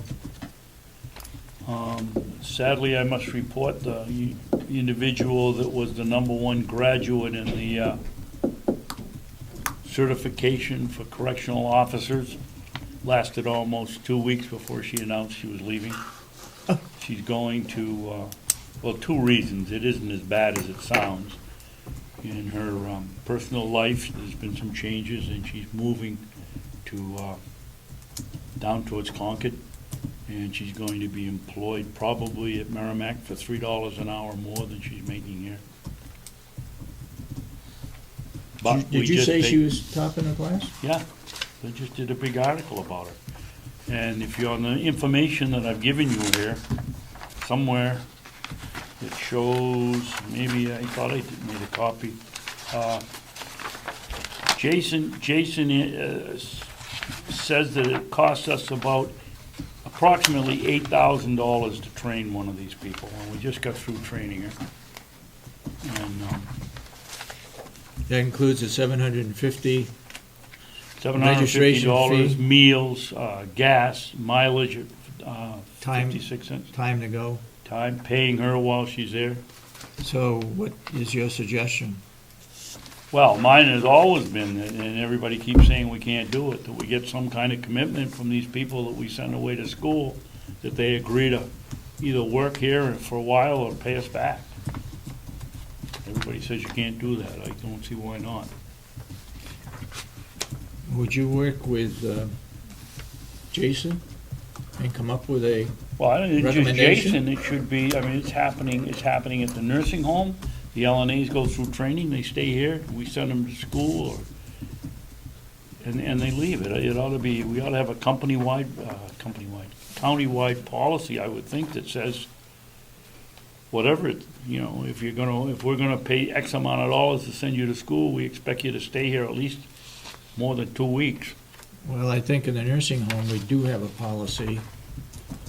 I think it's 2 years, I'm not sure the specifics, but yeah. but there is a policy if we pay them to go to school.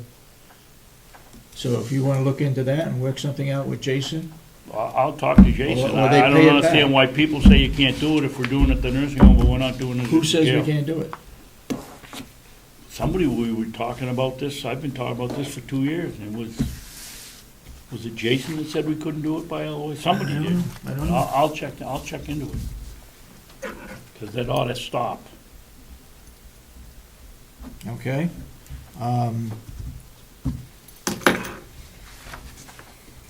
Mrs. Gordon, Yeah, discuss Robin Gordon's suggestions for moving various departments. we asked her to go over and look at the jail to see if there was Have you the got- jail, the old nursing home, to see if there was a possibility that she could move in there.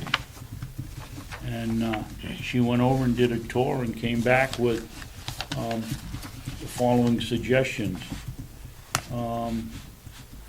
Where we would want her to go is not the real F-net. She's suggesting where deeds should go. And then they move into the deeds Move office. to, move deeds to the open area and where there's a lot of space, a lot of light. Probation office to our office, us to deeds, and the attorney, county attorney, I can't even read my own. Well, I can't read it either. Something side. The county attorney, they continue this side of the corridor.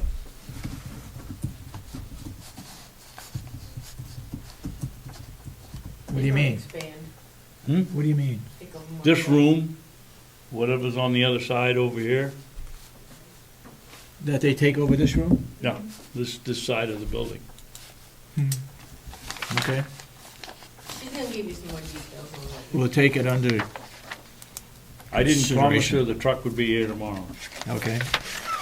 Spyglass call, line usage, that's what we did, right? We did that.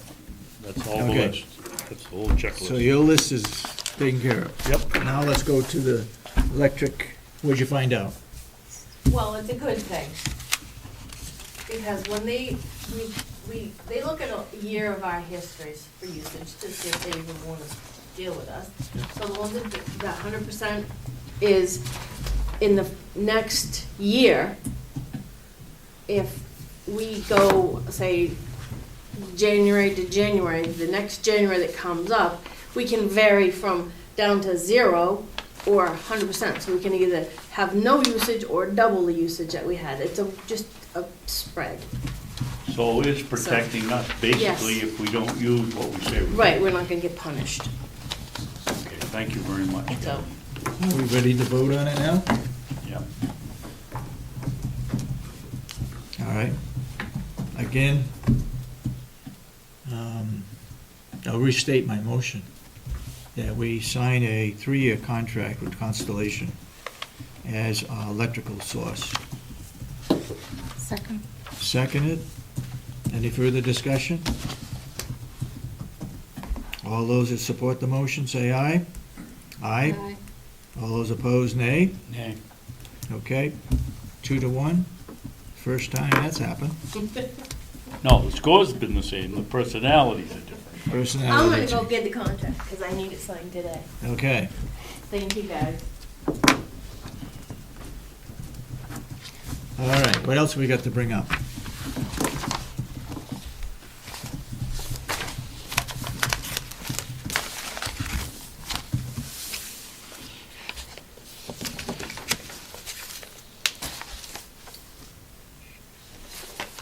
I do not have to go at 2 o'clock. You don't. No. What was that, just some kind of a program so I'd lose weight so we couldn't go eat or what? Yep. This is from Jackson Lewis. That's the Well, that's for Tom negotiation. Closen. Yep, that's from the cloth negotiations. We got an invoice here for $1,872 that goes towards negotiating with pretty much the nursing home. Oh, nursing home and correctional facility. Have a motion that we pay this? I make a motion that we pay it. I don't know if we have any other choice. Yes, we had also several other bills. I'm just curious why you only brought this bill up and the other one you never bring here up to approve and that we make a motion, take a vote on. I got the other ones right here.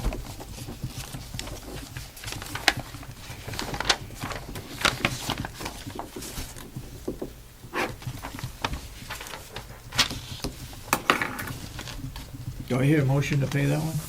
I guess I made the motion. Do I hear a second? I wanna see what it is all about. Excuse me, Mr. Chairman, why do we even need a motion? We got the services and we gotta pay Okay. the bill. All right, it's up to the Unless there's a board. question, you're questioning whether it should, there's something wrong with it, then I can see where we'd have to have Okay. a motion, but it's like any I other would, bill. I will withdraw my motion. Anybody see anything wrong with it? I don't. Well, I have to, I'm looking now into it. Have you looked at that one? Yes, I have. You see anything wrong with that one? No? Especially how much it is. This package. 200 and, $292. We haven't seen one that light in I don't know how long.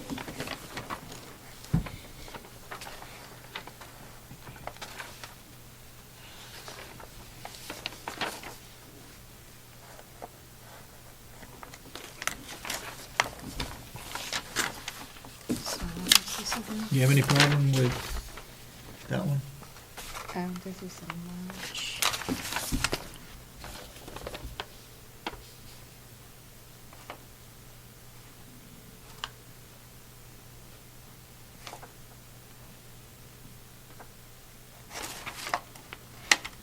Okay.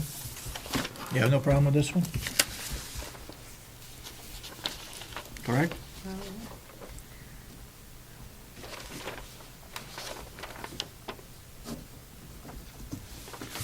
How much was it an hour again? What is he billing for an hour?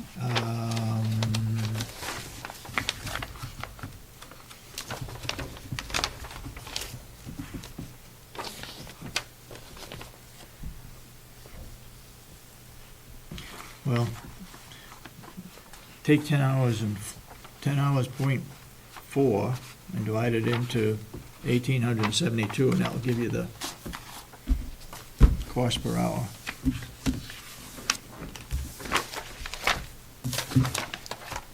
What's the figures, Dave? What's that? What's the figures?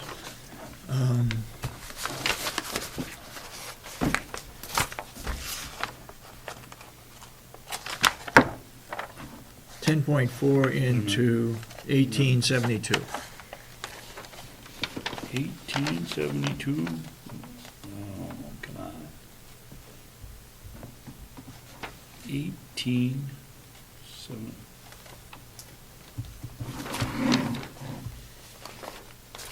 $180? 10.4, Well, 180. oh, there it is there, What? I see. 180. 180, 1872 divided by 10.4? yes, Yep, 180. 180. Okay? You know what I get? 180. 180. Okay, you have no problems with this one? I think it is fake. She's mentioned a right to know, but from what, from who? I don't remember any right to know at the end of March. I have to look at it. That's all with a joust with Mr. Comeau. She put it in a separate bill now. Okay?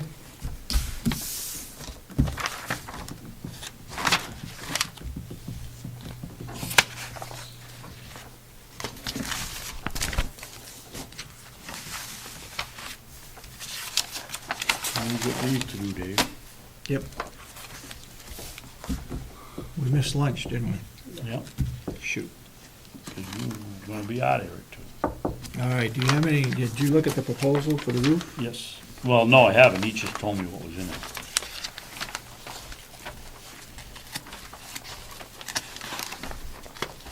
This is just from the counties.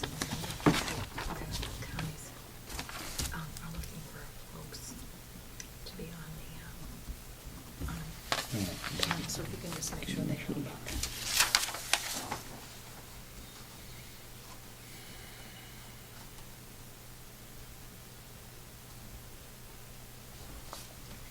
That would be you. Well, it's for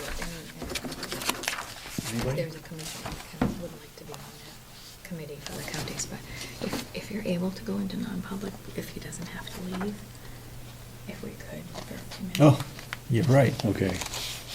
We're supposed to come up with 2 people. Should you be one? For long-term care. Yeah, Well, is Howie on the committee? and Howie. Howie should be on the committee, yeah. You and Howie. Yeah.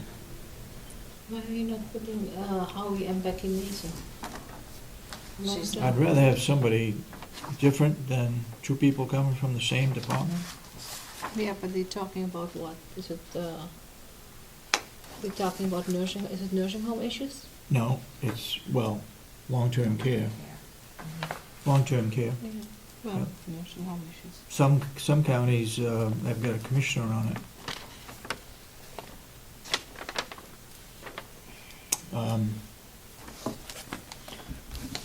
This was a request from the Hampshire Association of Counties. Can you please consider sending me your 2 appointments by the end of this week so we can set up the working group meeting schedule at Friday's meeting? The appointments should be people who are familiar with long-term care Medicaid financing. Unless Howie and. We need to stake a ground here, or the state will do it. Unless Howie and the person that takes care of the finance, I think is that Lisa Thomas over there that does a lot of the. She has a good understanding of the Medicaid and Medicare billing. Are you involved in Medicaid? Not at No. all. So Not at all. maybe Howie and his person that does do a lot of the billing and really understands a lot of that impact. Who is that? Is it Lisa Thomas? I think it may be Lisa Thomas. Okay. All right, I'll take you off it. Thank you.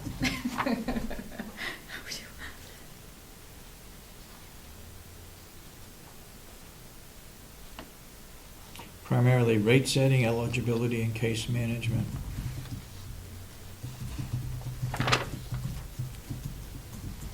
Oh, this is where they're proposing that the counties take this over from the state. It could be better managed, and we would know what we're paying for. Right, because that huge amount that's. Probably won't happen, but it'd be good for discussion anyway. All right. So Howie ought to be one. Other commissioners have a suggestion as to who the other person might be?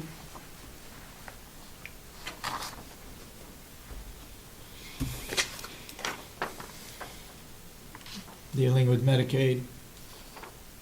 Does it have to be, how about Representative Tyser? She's on the Health and Human Services Committee, been working on the long term. Would that count? Well, I think it is probably 2 employees of the county. I think that is what he I think asked you're for. probably right. Yeah, it's representing the county. She could get involved later when the vote comes to, if it comes to that, whether the county take it over or the state keeps it.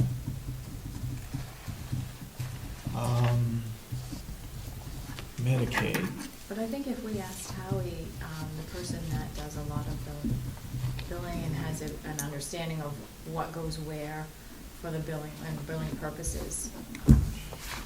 Okay, everybody agree with that? Howie and who else? Whoever he Picks thinks is from. Okay. qualified with Yeah. Medicaid, Yeah. How we can recommend someone. Yeah. That will be good. okay? I think that would be good. You want I'll reach out to him and ask to him talk who. to him? Yeah, and we'll send those names to Betsy by the end of the week. Okay, good, takes care of that.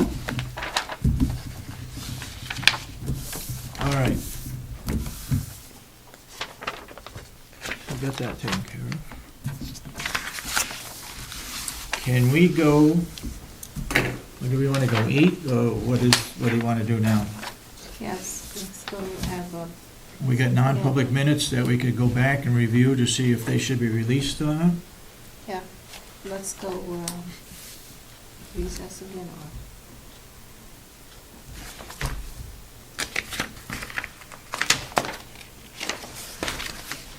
This is with the jail, with Northern Human Services. He talked about this a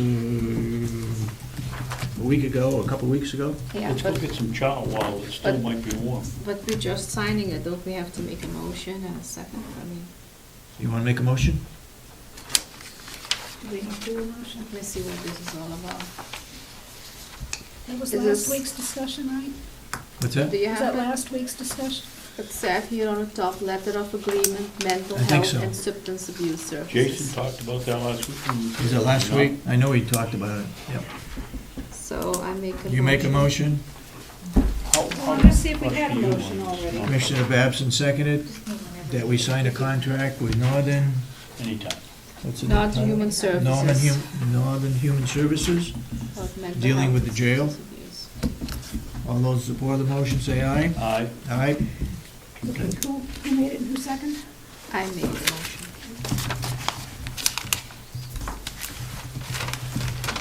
Okay.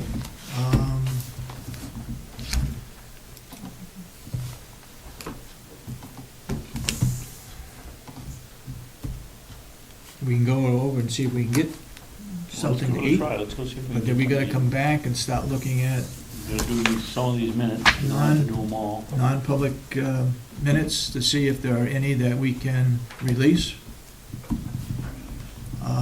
And the suggestion is to go from January 1 through August, Well, no, let's just see how far we can go. I don't wanna. do starting all with that. January 1, Yeah. 2013. When that has a non-public for Oh, you do? something, I do. maybe Ed doesn't wanna hang around Right. till we're all done. If we wanna go in and make it a non-public session and he can close up. Okay, yeah, because We we'd can go have, to lunch and come back and do the non-public. we'd have to We do ought that these minutes. non-public, yeah. Yeah, Minutes. so mine is for C. Mine is for 91A, 3, Section 2, no, letter C, under reputation, is what I would go into non-public for with you. So you're not, is it for passion? 91A3 You coming 2C. professional? You want to do that right now, or you want to do it No, when we you can come do it back? afterwards, that's fine, after you go have a bit to eat. Okay. If we go, then Ed can take his time taking Right, his stuff all down. right, what we're gonna do is we'll go into non-public for this particular item, and we'll also look at non-public minutes. The January possibility 1, of releasing. 2013, to see if we can release any of them. And that will be the end of our agenda. So at this point in time, I'd ask for public input from anybody. No public input? Okay, then we will adjourn until 2 o'clock? Sure. 2 o'clock, and we'll see if we can go and get something to eat. I don't believe you, let's see. Do we need the minute taker? Technically, Mr. Chairman, we're recessing it till 2 o'clock, not adjourning. I'm sorry.